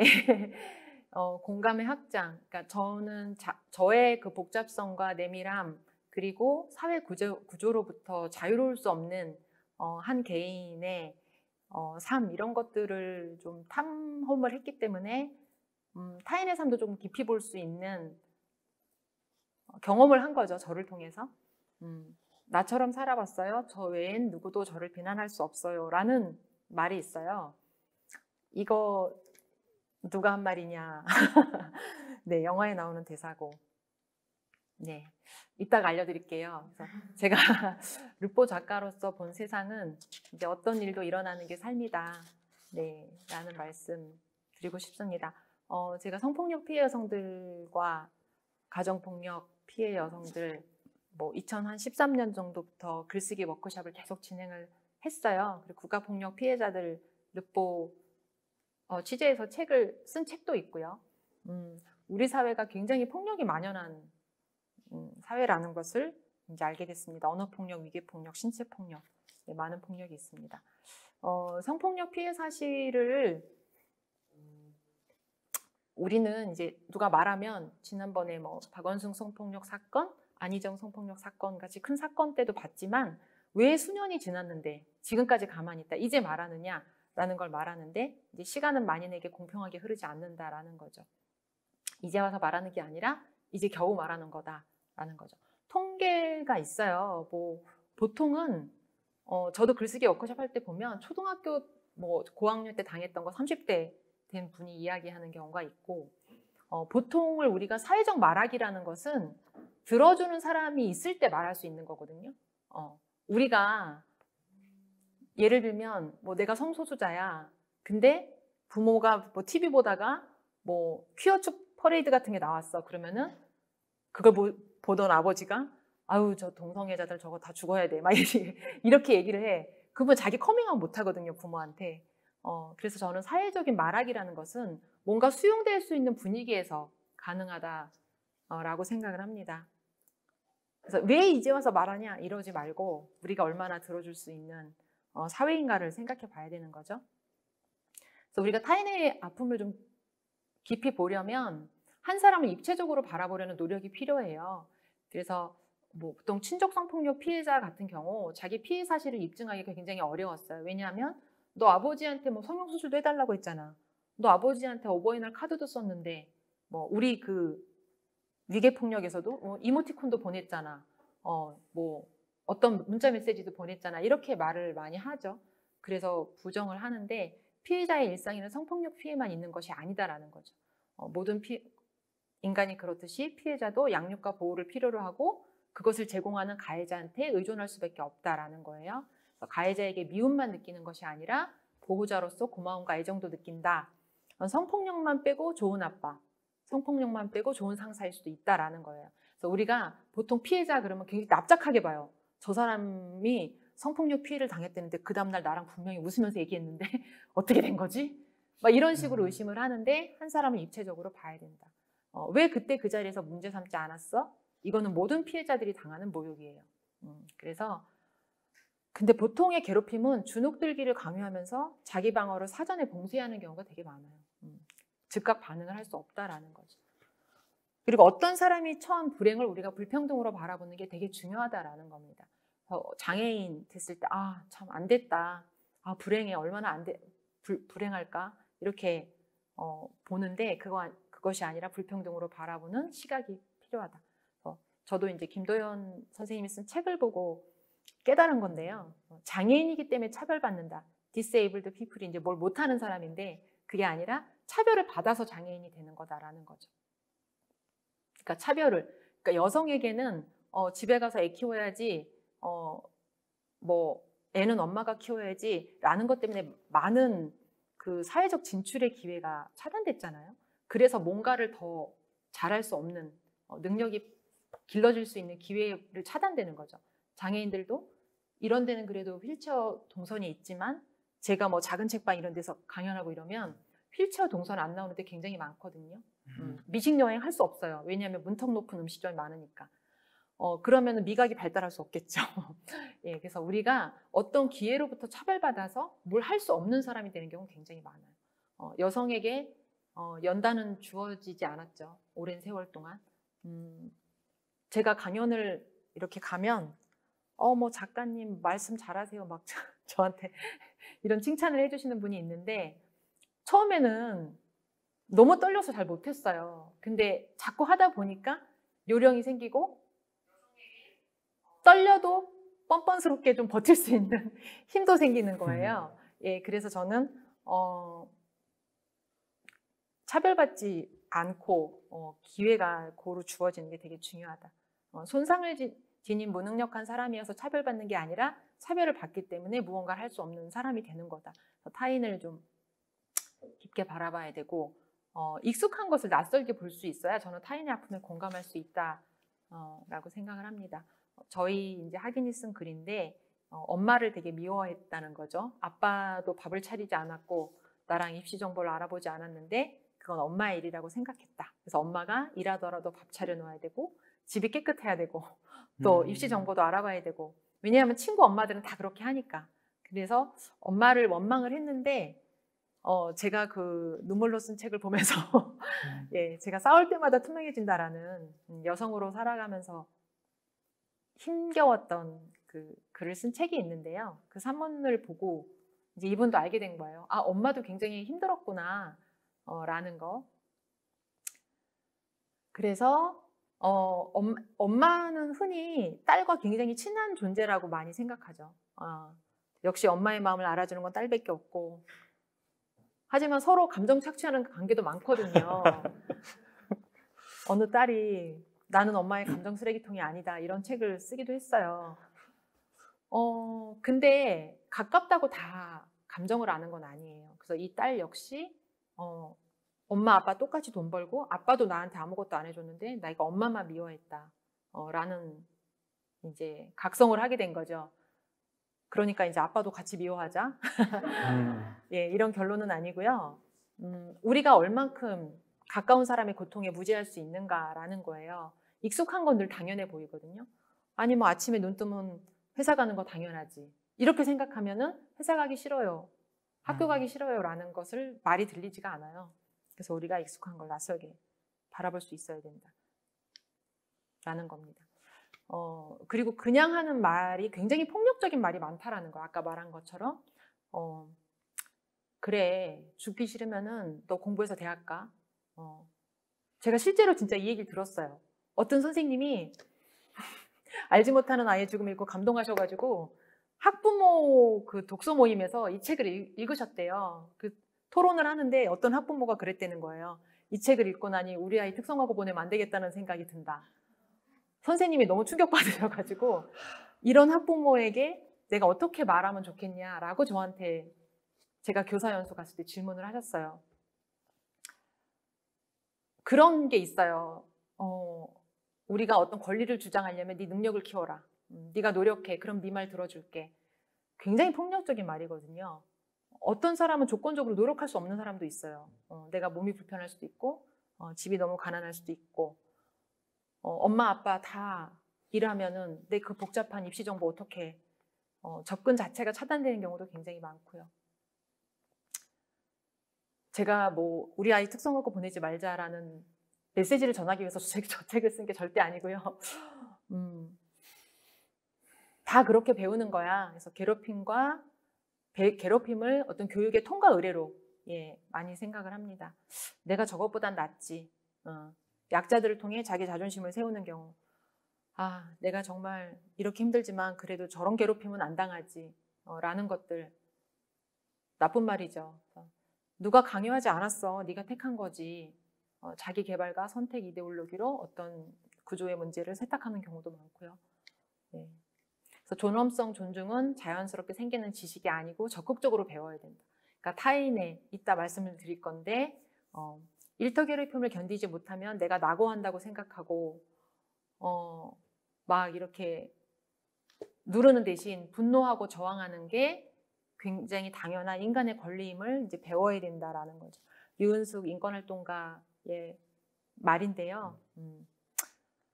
누구든 일터 괴롭힘 피해자가 될 수도 있고 또 가해자가 될 수도 있다. 방관자가 될 수도 있다라는 것입니다. 제가 그날 선생님한테 그 학부모님한테 전해달라면서 말씀을 드렸어요. 이 책에서 봐야 될 것은 가해자이기도 하다. 우리는 피해자가 될 가능성보다 가해자가 될 가능성, 또 목격자가 될 가능성이 훨씬 많거든요. 그래서 나는 가해자가 아니라고 생각하면 속편하죠. 근데 우리 아이도 피해자만이 아니라 가해자도 될 수 있는 거예요. 저는 우리 사회가 괴물을 만든다고 생각해요. 타인의 고통에 무감각하고 내가 영어 단어 하나라도 외우고 문제 점수 1점이라도 더 올려야지 내 앞날이 더 행복하다고 학교에서 가르치잖아요. 그러니까 우리는 의식하지 않은 채로 가해자 될 수 있어요. 그래서 이 책을 보면서 내가 누굴 그렇게 괴롭히고 있진 않은지 콜센터에서 해지 방어팀에서 일하던 홍수연 양도 현장 실습생이었고 스스로 목숨을 잃었거든요. 스스로 목숨을 끊었죠. 근데 우리 뭐 전화 많이 오잖아요. 뭐 보험 들으라 그러고 막 뭐 만족도 조사한다 그러고. 저도 막 바쁠 때는 막 끊어버렸어요. 근데 그것이 누군가에게는 굉장히 모욕감을 주고 자존감을 낮추는 일이 될 수도 있죠. 그래서 우리가 조심을 해야 된다. 신기한 것들을 한눈 팔지 말고 당연한 것들이 질문을 던지세요라고 이성복 시인이 시를 쓰는 방법으로 한 말인데요. 저는 이것이 타인을 깊이 보기 위해서 반드시 필요한 자세라고 생각을 합니다. 그래서 우리가 뭐 새로운 것에만 이렇게 많이 보는데 생각한다라는 것은 당연한 걸 당연하지 않게 보는 것이거든요. 당연한 게 당연하지 않아야 생각하는 거죠. 회사가 힘든 게 당연하지라고 생각하면 우리는 타인의 고통이 들리지 않아요. 그래서 당연한 것들에 늘 질문을 던지고 학교는 왜 꼭 가야 되지? 대학 왜 꼭 가야 되지? 라고 질문 던지는 사람이 많아지면 저는 조금 더 많은 사회의 문제가 해결될 수 있다. 라고 생각을 합니다. 예, 감사합니다. 지금 채팅방에 질문들이 꽤 올라 있고 사전에 질문 받은 게 있는데 우선 그 실시간 채팅방에서 온 질문 중에서 하나를 제가 드릴게요. 아마 약간 급한 듯한 것 같은데 타인의 관심을 가지는데 그게 결국 가서는 아무런 도움이 안 될 수도 있다. 그러니까 지금 직장 내 괴롭힘을 당하는 동생이 있는데 그 동생한테 내가 어떤 말을 전해줘도 이게 변화가 이루어지지 않을 수 있을 그거에 대한 두려움. 지금 작가님께서는 어떻게 지금 그 답을 주시겠어요? 저는 이런 경우 뭐 직장 내 괴롭힘 또 혹은 뭐 친족 성폭력 혹은 학교 내 폭력을 겪고 있거나 이런 아주 구체적인 괴롭힘을 당하는 경우에 혼자 해결하기 굉장히 어려워요. 그래서 다행히 이제 뭐 직장 내에 그런 뭐 노동조합이 있다던가 그런 해결 기구가 있으면 그곳을 찾아가서 요청을 하는 경우가 있고, 이제 그렇지 않은 경우는 전문 기관, 직장 갑질 119라든가 뭐 그런 단체들이 있어요. 시민사회 단체들한테 도움을 요청하는 거죠. 그럼 거기서 어떤 절차를 밟아라라고 조언을 해줍니다. 그래서 법률 지원도 무료로 해주는 경우도 많이 있고요. 그래서 뭔가 힘들 때는 혼자 해결하려고 하면 안 되고 어디다 계속 얘기를 해야 돼요. 그래서 누군가로부터 다른 외부에서 해결책을 찾아야 되는 거예요. 그리고 정말 힘들면 일단은 뭐 사는 게 제일 중요하니까 직장을 이제 그만두는 것도 생각을 해야죠. 그러니까 제가 알지 못하는 아이의 죽음을 쓰면서 느낀 게, 우리 사회는 직장을 지키는 법은 되게 잘 알려줘요. 근데 자기 자신을 지키는 법은 알려주지 않아요. 배울 기회가 없어요. 근데 자기를 지키는 게 제일 중요하잖아요. 근데 나를 지켜야 될 때는 어떻게 해야 될 줄 모르는 거예요. 그리고 내가 무례한 일을 당했을 때도 이게 무례한 일인지 아닌지도 잘 모르고. 그래서 이럴 때는 전문적인 도움을 요청할 수 있는 기관을 찾아보는 것, 그것을 권해드리고 싶어요. 네. 민주노총 예. 연락해 보세요. 그러니까 공감의 확장이라고 하는 것이 다른 사람의 아픔에 그냥 단순히 공감해 줄 수를 넘어가지고서 그 사람의 아픔에 해결에까지 갈 수 있게 된다면 그게 진정한 공감의 확산이 아닐까, 확장이 아닐까 그런 생각이 드네요. 어떤 게시판 같은 데 막 올리시는 분도 있어요. 그럼 누가 이제 조언해 주죠. SNS 같은 데 올리시면 어떻게 해요? 그럼 이제 집단지성을 동원해가지고 자꾸 떠들고 다녀야 돼요. 힘든 일은. 네. 두 번째는 이제 사전 질문으로 왔는데요. 겸손한 목격자라고 본인을 이제 그 표현을 사용하셨거든요. 네. 근데 이 표현이 저한테 많이 다가왔던 이유가 우리가 다른 사람의 아픔에 다가선다고 말하면서 어떨 때는 다른 사람의 아픔을 소비의 대상으로 하는 경우도 있는 것 같아요. 네. 그러면 겸손한 목격자와 다른 사람의 그 아픔을 소비하는 그 방식 차이가 있죠, 당연히. 근데 어떻게 하면 그 겸손한 목격자가 좀 될 수 있을까요? 글쎄요, 저도 이게 어려운데 제가 이 책을 쓰면서 조심스러운 거예요. 제가 이런 일의 전문가, 소위 말하는 무슨 학자도 아니고 막 연구를 오래 해서 막 무슨 통계를 깨고 있는 사람도 아니고 내가 너무 부족한 사람인 것 같은?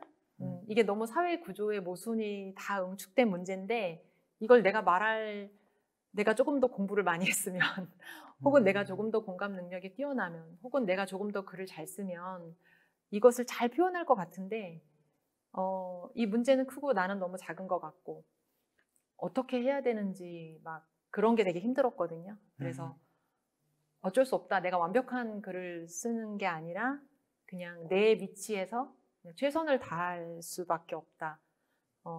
그리고 그 겸손함이라는 것은 내가 막 이게 옳다, 이게 맞다가 아니라 내가 목격한 것은 이렇습니다. 그리고 내가 들은 목소리들은 이런 목소리들이 있습니다라는 것을 그냥 사회에 내놓는, 제출하는 느낌으로 쓴 거예요. 그래서 그러면 뭐 현장 실습을 폐지해야 되냐? 아니면 유지해야 되냐? 막 이런 거를 물어보시는 분도 있어요. 근데 이런 청소년 노동에 대해서 연관된 단체에서도 입장이 다 달라요. 누구는 유지해야 된다. 아니다. 이거 폐지해야 된다. 유가족들도 다 달라요. 저는 뭐 잘 모르겠어요. 그래서 제가 뭘 알아서 쓴 건 아니고 내가 잘 들은 거 그리고 좀 고민한 것들을 내보이는 그런 마음으로 제가 글을 썼기 때문에 겸손한 목격자라는 표현을 쓴 거고 대상화라고 하죠. 저분들의 아픔을 이제 하지 않으려고 하는 거는 나는 저런 일이 안 생길 거야. 이제 건너편에서 이제 있는 태도죠. 휴, 나는 저기에 있지 않아서 다행이야. 저 사람들을 도와줘야 돼. 이런 마음이 아니라 이게 왜 내 문제인가를 계속 고민하는 시간을 좀 가졌던 것 같아요. 네. 지금 채팅방으로 온 질문 중에 하나 더 드리고 싶은데요. 네. 통계로 우리가 거시적으로 이 사건을 접근하면 많은 정보들이 사라지잖아요. 네. 근데 이제 은희 작가님은 미시적으로 현장에 가가지고 사람을 만나니까 음, 그 통계에서 사라지고 있는 부분들이 많이 음, 보일 거 아니에요? 네. 그러니까 지금 이런 문제를 거시적 시각으로 해결하는 사람들한테 음, 미시적 현상을 봤던 분께서는 어떤 얘기를 좀 해주고 음, 싶으세요? 글쎄요. 이제 어려운데 저는 이제 현장에서 나오는 목소리를 놓치지 말아야 된다. 한 사람의 목소리 그렇게 생각을 하거든요. 그러니까 우리가 여성 문제 이랬을 때 너무 크잖아요. 나도 여성이고, 그러니까 예를 들면 이럴 수 있죠. 내가 페미니즘 여성주의 연구자고 페미니스트야. 그래서 막 주장해. 근데 엄마의 고통은 몰라. 이럴 수도 있잖아요. 엄마가 해주는 밥 먹는 거 당연하게 여기고 내가 논문 쓰려면 엄마가 저 정도의 도움은 해줘야 된다고 당연히 생각하고 이럴 수 있죠. 그래서 저는 연구하시는 분이 이걸 내 일상의 맥락으로 가져와서 내 삶의 맥락에서는 이 문제들이 어떻게 일어나고 있는지 구체적으로 누가 어떤 고통을 받고 있는지를 그 활자에 잠식당하지 않기 위해서 좀 살펴볼 필요가 있다. 저는 대학교의 청소노동자들 문제가 이제 불거졌을 때 그 대학도 분명히 노동법에 대해서 연구하는 학자들이 있을 것이고 노동자의 권리에 대한 논문들이 있을 것인데 왜 가까이에 있는 청소노동자의 문제는 이렇게 오래 방치돼 왔을까? 불평등을 이야기를 많이 하는데 교수사회 내부의 문제들에 대해서는 왜 이야기되지 않을까? 이런 것들 물론 개인이 다 해결할 수는 없지만 그 문제에 눈 감지 않는 거 되게 중요하다는 생각을 합니다. 네. 질문 하나 하고 이번 그 꼭지를 마무리하려고 했는데요. 네. 우리가 알지 못하는 사람 별로 관심 없어요. 네. 대부분. 근데 책 제목이 알지 못하는 아이예요. 네. 책 제목을 어떻게 알지 못하는 아이라고 지은 아, 특별한 이유가 있으세요?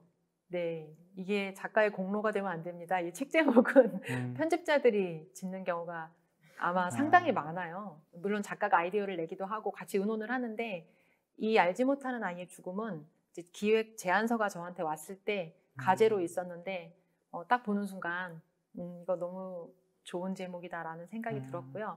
아까 말하는 것처럼 이제 모르는 존재잖아요. 그리고 어떻게 보면 알고 싶어 하지 않는 아이이기도 하고요.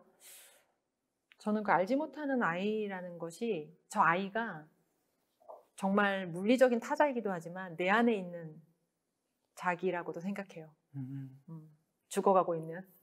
네. 그래서 좋은 제목이라고 생각합니다. 예, 바로 공감이 자신서부터 시작을 해가지고서 타인으로 가는 아주 좋은 제목이라는 생각이 좀 듭니다. 네. 여기서 두 번째 꼭지를 잠시 마무리하고요. 한 3분 정도 쉰 다음에 다시 돌아오도록 하겠습니다. 예, 세 번째 꼭지로 왔습니다. 세 번째 꼭지의 화두는 공감의 지속입니다. 은지 작가님 부탁합니다. 네. 공감을 이제 확장을 해서 그 공감의 끈을 계속 이어가는 거, 공감을 지속하는 게 중요한데 그 방법은 이제 계속 공부하는 것이죠. 네, 이 포스트잇 보이시나요?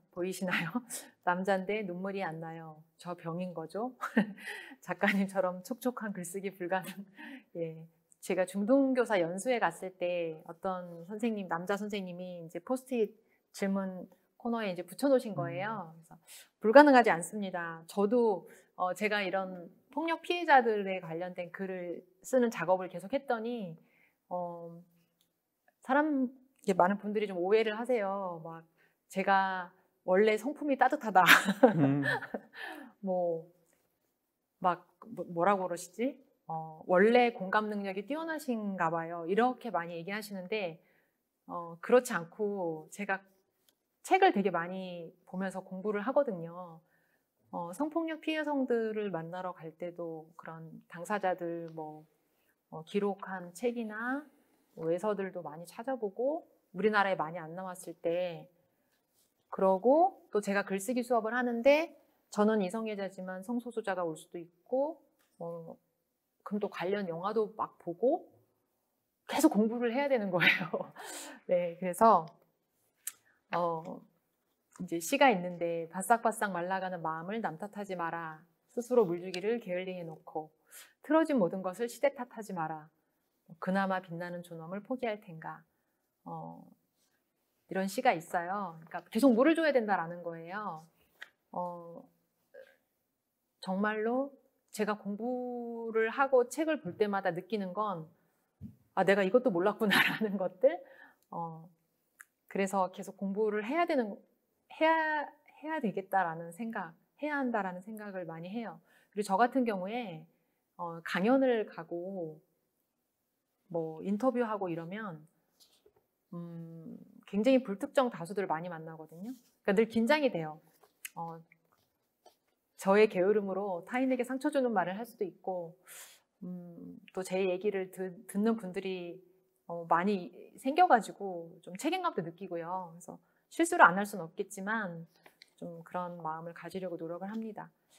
이 그림은 이제 동계올림픽 쇼트트랙에서 이제 김아랑 선수가 헬멧에 세월호 리본을 달고 나왔던 장면이거든요.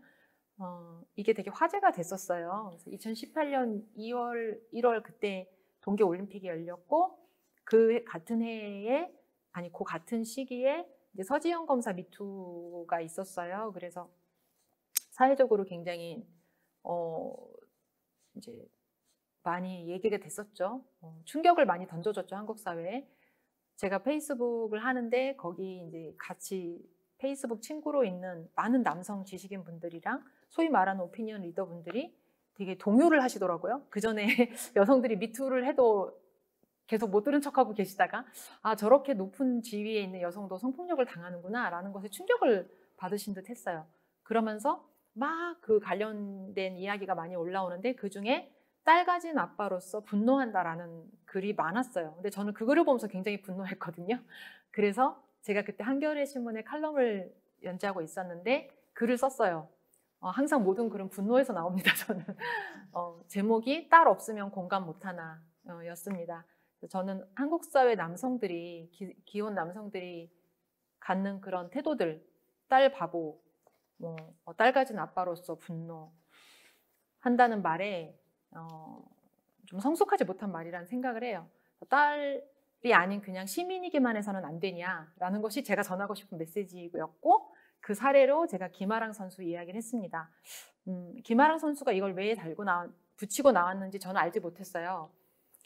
그랬는데 어쨌든 김아랑 선수는 세월호 유가족도 아니고 그 또래의 아이를 키우는 여성도 아니잖아요. 근데 어떻게 공감을 했을까? 2014년도 아니고 18년인데 그랬는데 제가 몇 년 전에 그때 심석희 선수가 또 미투하고 나서 빙상 선수들 대상으로 인권교육 같은 게 있었어요. 국가인권위원회에서 하는. 제가 거기 교육을 하러 갔는데 김아랑 선수가 여기 맨 앞에 앉아 있었고 교육생으로 온다는 이제 명단을 보고 제가 제 책을 가지고 갔어요. 그 김아랑 선수 얘기 있는. 그래서 김아랑 선수한테 물어봤거든요. 어떻게 세월호 리본을 달게 됐느냐. 되게 인상적이었다 했더니 김아랑 선수가 교생 실습을 체대에 다니니까 교생 실습을 나갔는데 중학교에 갔는데 아이들이 다 세월호 리본을 달고 있더라. 세월호 지난 지가 3년이 지났는데 자기 너무 반성했다.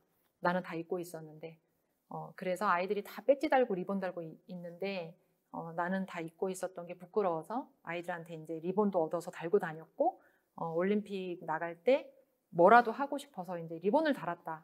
이런 이야기를 들려줬습니다. 그래서 나중에 들은 이야기가 이제 더 감동적이었고 타인의 아픔에 이제 공감하는 능력은 저는 잘 듣는 거라고 생각해요. 그러니까 아이들이 리본을 단 거를 갖고도 달았네 이러고 그냥 지나칠 수 있고 때로는 그게 안 보일 수도 있는데 이제 어쨌든 아이들의 이야기를 들은 거잖아요. 남의 처지와 고통의 서사를 듣는 거는 저는 자기 판단을 내려놔야 그게 들린다 라는 거죠. 원래 직장생활 힘들어 이러면 동준이의 아픔이 이제 안 들리는 거고 뭐 세월호 뭐 아이가 그렇게 된 지 언젠데 아직까지 뭐 이런 자기 판단이 있으면 또 그 고통이 안 들리는 거죠. 그래서 저는 잘 듣는 것은 정말 중요하고 어려운 능력이라는 생각이 들어요. 저도 잘 듣는 거 잘 못합니다. 저희 아이가 엄마 나 배불러서 밥 안 먹어요 이래도 먹어야 돼 이러고 꼭 차려. 네. 그래서 말할 권리는 아까 말한 것처럼 이제 들릴 권리인데요. 사회적 약자나 소수자들이 더 말을 못하는 게 자기 이야기가 공적인 공간에서 귀하게 대접받은 경험이 거의 없어요. 그러니까 여성들도 아이 키우는 고통을 이야기했죠. 근데 그거는 늘 잡담이나 수다, 그냥 한탄, 라디오 사연으로만 취급됐지 이것이 여성주의 언어로 올라온 지는 2016년 이후, 페미니즘 리부트 이후죠. 강남역 여성 살인사건 이후로 조금 여성의 목소리에 이제 사회적으로 귀를 기울이게 된 거죠. 그래서 뭘 이야기할 때 이런 이야기를 해도 되나라는 내가 말할 수 있는 자격이 있는 사람인가라는 자기 검열을 계속 하게 돼요.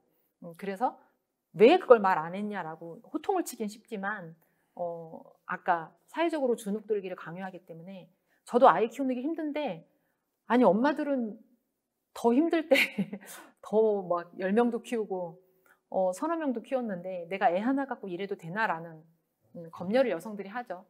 부당한 거 말하는 게 생각만큼 쉽진 않아요. 그래서 우리가 잘 들어주는 게 사회적으로 필요하죠. 네. 고통을 저는 말하기가 되게 중요하다. 직장 생활의 고통, 아이 키우는 고통, 뭐 여러 가지요. 고통을 말해야 되는 이유, 고통의 전시장을 구경하라는 것이 아니라 고통으로서 우리가 어떻게 연결되어 있는지를 이야기하고자 하기 때문이다. 라고 이제 유은숙 선생님 아까 인권 활동가 분이 말을 했는데 전 전적으로 동감을 하고요. 얼마 전에 이제 학교 폭력 관련된 책이 한 권 나왔어요. 제가 쓴 건 아니고 제가 서문만 썼는데 당사자들이 6명이 이제 쓴 글이에요. 6개의 폭력이라는 책인데 저는 그렇게 말하기가 계속 돼야 된다고 생각해요. 그래서 너가 학교 폭력을 당해서 안 됐다 이게 아니라 이런 일들이 일어나고 있구나 라는 것이 알아야 개선이 되고 해결이 되기 때문에 네, 고통을 말하는 사람이 많아지고 듣는 사람이 많아져야 된다. 예, 라는 것입니다. 그래서 공감은 굉장한 저는 지적 노동이라고 생각해요. 공감하는 거 쉽지 않아요. 공부를 해야 돼요. 제가 시간과 돈을 써서 공부를 해야 된다. 그러니까 책도 사고 영화도 보고 약간 그런 의미였는데 그럼 시간 없고 돈 없는 사람은 공감 못하냐 이제 이런 문제 제기가 들어올 수도 있는데요. 그건 아니고 그만큼 내가 마치 뭐 근육을 기르기 위해서 뭐 필라테스도 하고 뭐 이러듯이 우리가 공감 능력 기르는 것도 마음을 좀 바로잡아서 되는 일은 아니다라는 거예요. 저 같은 경우도 영화도 보고 책도 보고 독서 모임도 가고 끊임없이 이제 글쓰기 수업도 하고 네, 훈련을 합니다. 아까 나처럼 살아봤어요? 나처럼 살아보기 전에 누구도 나를 비난하지 못해요라는 대사는 영화 가버나움에 나오는 대사고요. 가버나움 만드는 훌륭한 영화인데 그 감독님입니다. 그래서 나는 영화의 힘을 믿는다. 영화가 상황을 바꾸진 못해도 사람들이 최소한 이야기를 시작하거나 생각하게 도울 수는 있다라는 거예요. 저는 좋은 영화가 주는 힘이 되게 크다고 생각을 해요. 그래서 뭐 여기 다양성위원회도 있지만 영화도 굉장히 다양하게 봐야 되고 네, 관객 한 명으로 가서 저도 영화 이제 많이 보는데 좋습니다. 영화를 보면 뭐가 좋냐면은 강제적으로 사람의 삶에 대해서 구체적으로 느끼고 이해하게 돼요. 저는 영화를 뭐 요즘은 넷플릭스로도 마차나 이제 노트북으로도 많이 보는데 저는 꼭 극장 가서 보려고 노력하거든요. 왜냐하면 중간에 딴짓 안 하려고. 그래서 타인의 삶에 그렇게 강제적으로 2시간 놓여줄 수 있다는 것은 전 대단한 공감 훈련 되는 것 같더라고요. 그래서 좋은 영화를 많이 보는 게 되게 필요하다. 그리고 도리스 레싱의 이제 작가는 다른 사람들이 하지 않는 이야기, 하고 싶어 하지 않는 이야기를 해야 하고 동시대의 문제를 폭로하고 경고해야 된다라는 이야기를 했습니다. 제가 도리스 레싱 좋아하고 해서 이 글귀를 보고 벽에다 딱 붙여놨거든요. 제 책상 잘 보이는데 그래서 제가 아마 이 책도 쓰게 됐던 것 같아요. 그러니까 저의 어떻게 보면은 내가 작가로서 어떤 글 써야 되지? 라고 했을 때 저한테 이제 좌표가 돼주는 말인데요. 그래서 저는 좋은 책 읽는 것도 중요하다고 생각해요. 거기는 시대의 모순과 문제가 반드시 들어있거든요. 왜냐하면 문학은 고통을 다루는 거잖아요. 예. 그래서 좋은 문학도 많이 읽어야 되고요. 아무렇지 않은 사람이 아무렇지 않아 보였다면 그게 얼마나 눈물겨운 노력의 결과였는지 한 번도 생각해 본 적 없으시지요? 라고 박안서 작가님이 말했는데, 우리가 누군가 이제 어떤 일을 당했을 때 되게 멀쩡해 보였는데 어저께까지도 나랑 뭐 문자도 했는데 이런 이야기를 많이 하는데, 이제 보여지는 것 이면에 삶의 결을 좀 살필 줄 알아야 된다라는 이야기입니다. 네, 이제 다른 한 명에게 가해지는 비인간적인 행위는 내 안에 있는 인간성을 파괴한다라고 칸트도 이야기를 했고, 그러니까 훌륭한 지금까지 우리가 알고 있는 철학자나 뭐 문학가나 좋은 학자들이 늘 하는 이야기는 우리는 타인과 연결되어 있다라는 거예요. 그래서 그 총체성 속에서 자기를 바라보는 훈련, 저는 그것이 공감 능력이라고 생각을 합니다. 그래서 네, 지금 2배속으로 왔는데요. 제가 아까 이제 르포 작가로서 본 세상, 어떤 일도 일어나는 게 삶이다라고 말씀을 드렸고, 근데 고통이 너무 많이 일어나고, 그럼 저도 이제 고민을 하죠. 아, 이걸 어떻게 해결하지? 근데 당장의 해결 방법이 없어요. 힘을 갖고 있는 국회의원들도 못하고, 저는 더 못하고. 그래서 우선은 고통이 없는 세상이 아니라 적어도 고통이 고통을 알아보는 세상은 우리가 만들 수 있지 않을까, 개개인의 노력으로. 네, 라는 생각을 해서 제가 저 말로 네, 오늘 공감의 노력을 지속하는 방법을 네, 말씀드리면서 제가 준비한 건 여기까지 네, 마치겠습니다. 아직 끝나지가 않았고요. 네. 사전 질문이 있고 채팅방에 오는 질문이 있으니까 그걸 가지고 조금 더 이야기를 나눠보도록 하겠습니다. 첫 번째는 약간 거시적인 그 질문이 들어왔어요. 네. 지금 산재 사고를 바라보는 한국 사회 주류 언론의 입장이 있습니다. 그 시각이 있죠. 그 보도 방식에 대해서 윤 작가님께서는 어떤 생각을 가지고 계시는지, 그리고 어떤 제안을 주고 싶으신지 궁금합니다. 언론의 보도 방식이 아까 이제 제가 경향신문 그 일면 보여드렸잖아요. 저는 그게 언론이 갖고 있는 굉장한 힘이었다고 생각해요. 그래서 그 이미지가 되게 충격을 던져줬고, 그게 또 전산으로도 이렇게 들어가면 아카이빙을 잘 해놔가지고 그 사람이 어떻게 돌아가셨는지 이제 나온다고 그래요.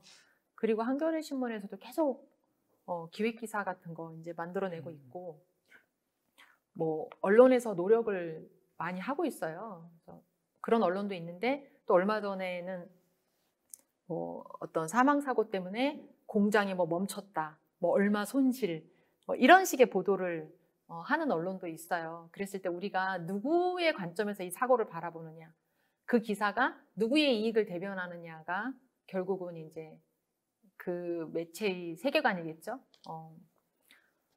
그래서 지향해야 되는 건 그거죠. 그러니까 기업의 이익에 복무하는 목소리. 그러니까 저는 글쓰기 수업할 때도 그렇고, 내가 열심히 밤낮 없이 쓰는 글이 누구의 이익에 복무하는지 항상 생각해야 된다. 기업의 배를 부르게 하고 기득권의 몫을 더 지켜주는 글인지, 아니면 정말 힘없고 그런 사회적 약자들의 목소리를 대변하는 글인지 늘 생각하고 써야 된다. 저도 그걸 경각심을 가지려고 노력을 하고요. 지향해야 되는 건 그것입니다. 국가와 기업의 이익에 복무하는 보도여서는 안 되겠죠. 그것이 결국은 자기도 지키지 못해. 나도 어쨌든 사람이고 나도 노동자잖아요. 그쵸? 네. 지향해야 된다고 생각합니다. 네, 다른 질문이 하나 있는데요. 네. 다른 사람의 아픔을 소비의 대상으로 대상화한다, 그렇게 표현하셨잖아요. 그게 좀 이해가 안 간다라는 그 유튜브에 질문이 있었습니다. 조금 더 어쩌면 생각하지 못했던 일이니까 아마 이런 질문이 온 것 같은데, 그쵸. 한번 좀 구체적인 네. 너무 심한 예를 들지 마시고요. 네. 예. 이게 뭐냐면은 자칫하면 이제 소비의 대상이 뭐냐, 그러니까 이걸 책으로만 내고 나는 몰라, 그럴 수도 있죠. 이게 되게 나랑은 상관없는 쇼킹한 일이야. 선정적으로 보도할 수도 있고, 관점을 어떻게 잡느냐에 따라서 세상에 어떤 애가 뭐 그렇게 됐대, 뭐 한낱 이야기거리로 그치게 할 수도 있고요. 그런 게 소비겠죠. 글감으로만 삼아버리는 거. 그런 게 저는 소비의 대상으로 삼는 거고 대상화라고 생각해요. 그래서 제 삶은 거기랑 상관도 없이 책 한 것만 쓰고 말아버리는 거. 저는 그렇게 하지 않고 이것을 제 삶의 문제로 가져가면서 그 과정의 연장선에서 일부로서 저는 이 작업을 한 거고요. 그래서 제가 이거 되게 좋았던 건 뭐냐면은 이 인터뷰를 할 때 동준군 어머니가 그때는 산재 피해 유가족 모임이 없었어요.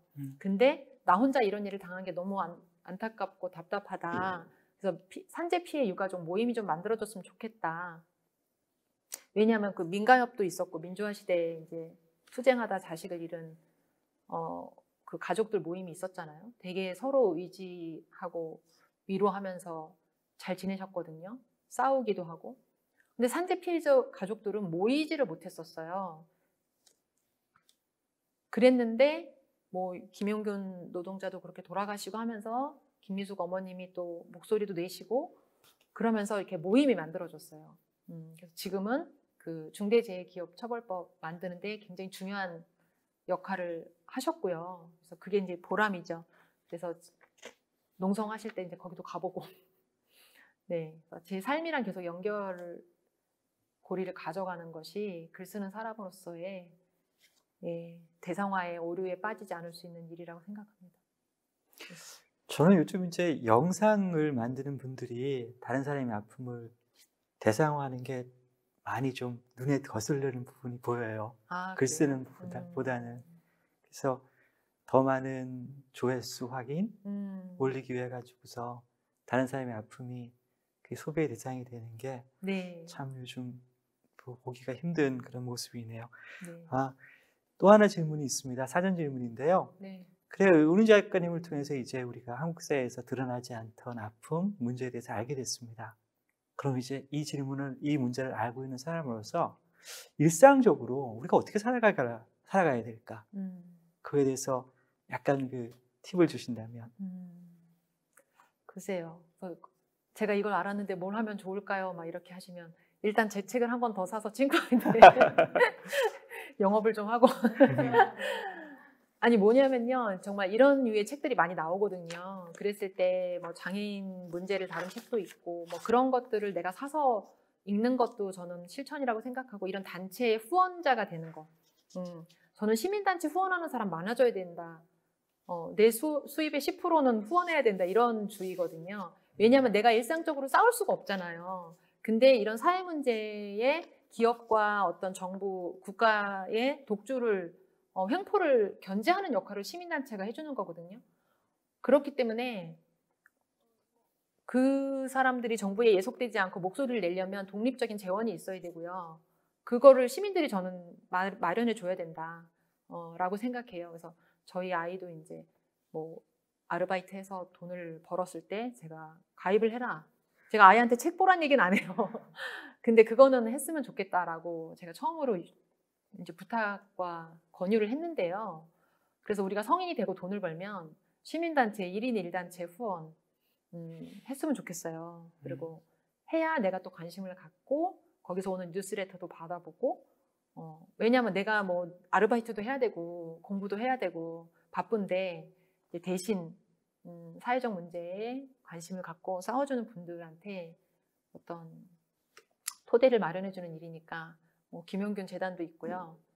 뭐 후원할 수 있는데 많이 있습니다. 그래서 후원을 좀 했으면 좋겠고 이런 일이 뉴스가 나왔을 때 그걸 또 관심 있게 보고 정말 분노의 댓글이라도 다는 거 그 정도의 참여 그리고 그런 말하는 거 그런 게 문제다라고 저는 이야기하는 거 그 일상적인 대화도 되게 중요하다고 생각해요.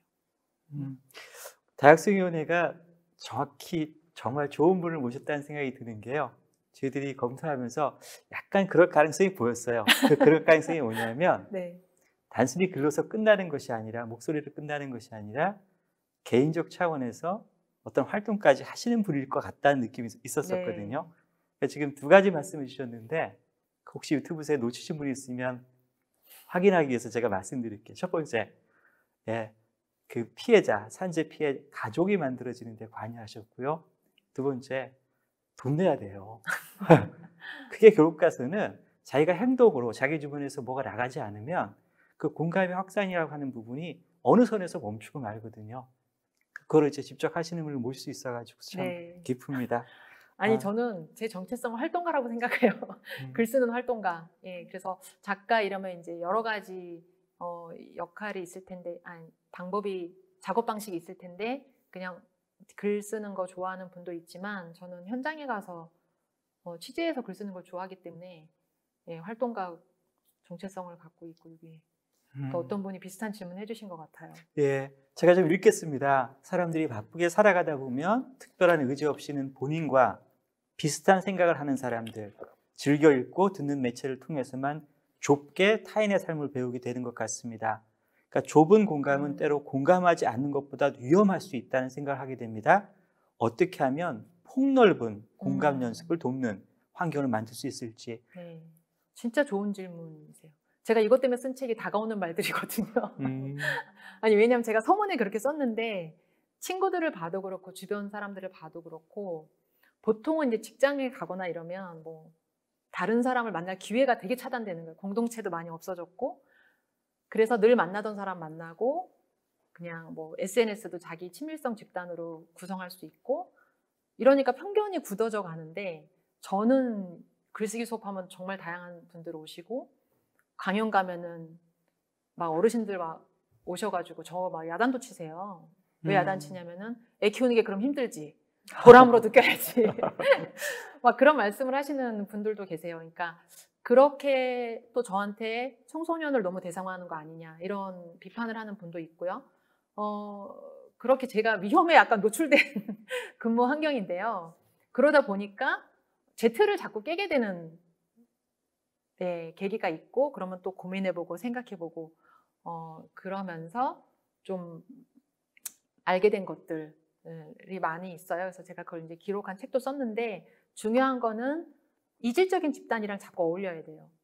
그래서 독서 모임을 하더라도 좀 낯선 곳 그런 데 가서 다양한 연령, 다양한 어떤 뭐 직업이나 이런 걸 갖고 있는 사람들이 모여야 저는 다른 생각할 수 있다고 봐요.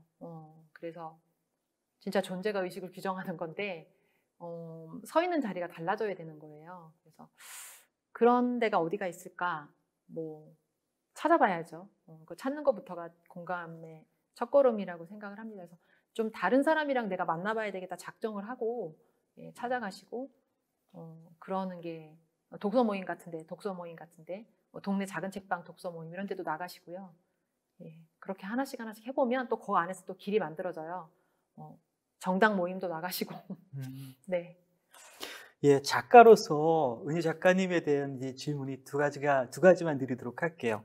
첫 번째는 글의 힘을 어떻게 정의하시는지, 그 다음에 글쓰기의 영감은 어떻게 얻는지 궁금합니다. 네. 제가 글의 힘을 믿기 때문에 좀 조심스러운데 저 같은 경우는 글을 보고 제가 뭐 새로운 생각도 하게 됐고 좀 세상에 눈 뜨는 일이 많았기 때문에 누군가 또 나 같은 사람이 있겠지 생각하면 글 쓸 때 되게 조심스러워요. 근데 글이 또 나쁜 글도 있잖아요. 세상을 조금 힘 있는 사람을 더 힘있게 하는 글, 그런 사회의 불평등과 부조리에 눈 감게 하는 글들도 있기 때문에 좀 조심스러운 것 같아요. 네, 그래서 글의 힘은 저는 있다고 생각해요. 왜냐하면 그냥 글을 볼 때는 사람이 좀 차분해지고 좀 더 정교하게 생각하게 되잖아요. 그래서 지금 유튜브 시대이고 하긴 하지만 저는 아직까지는 그래도 책을 사려 깊게 생각하게 하는 장치는 책이다. 네, 라는 생각을 많이 갖고 있어서 글의 힘을 매우 믿고 있고요.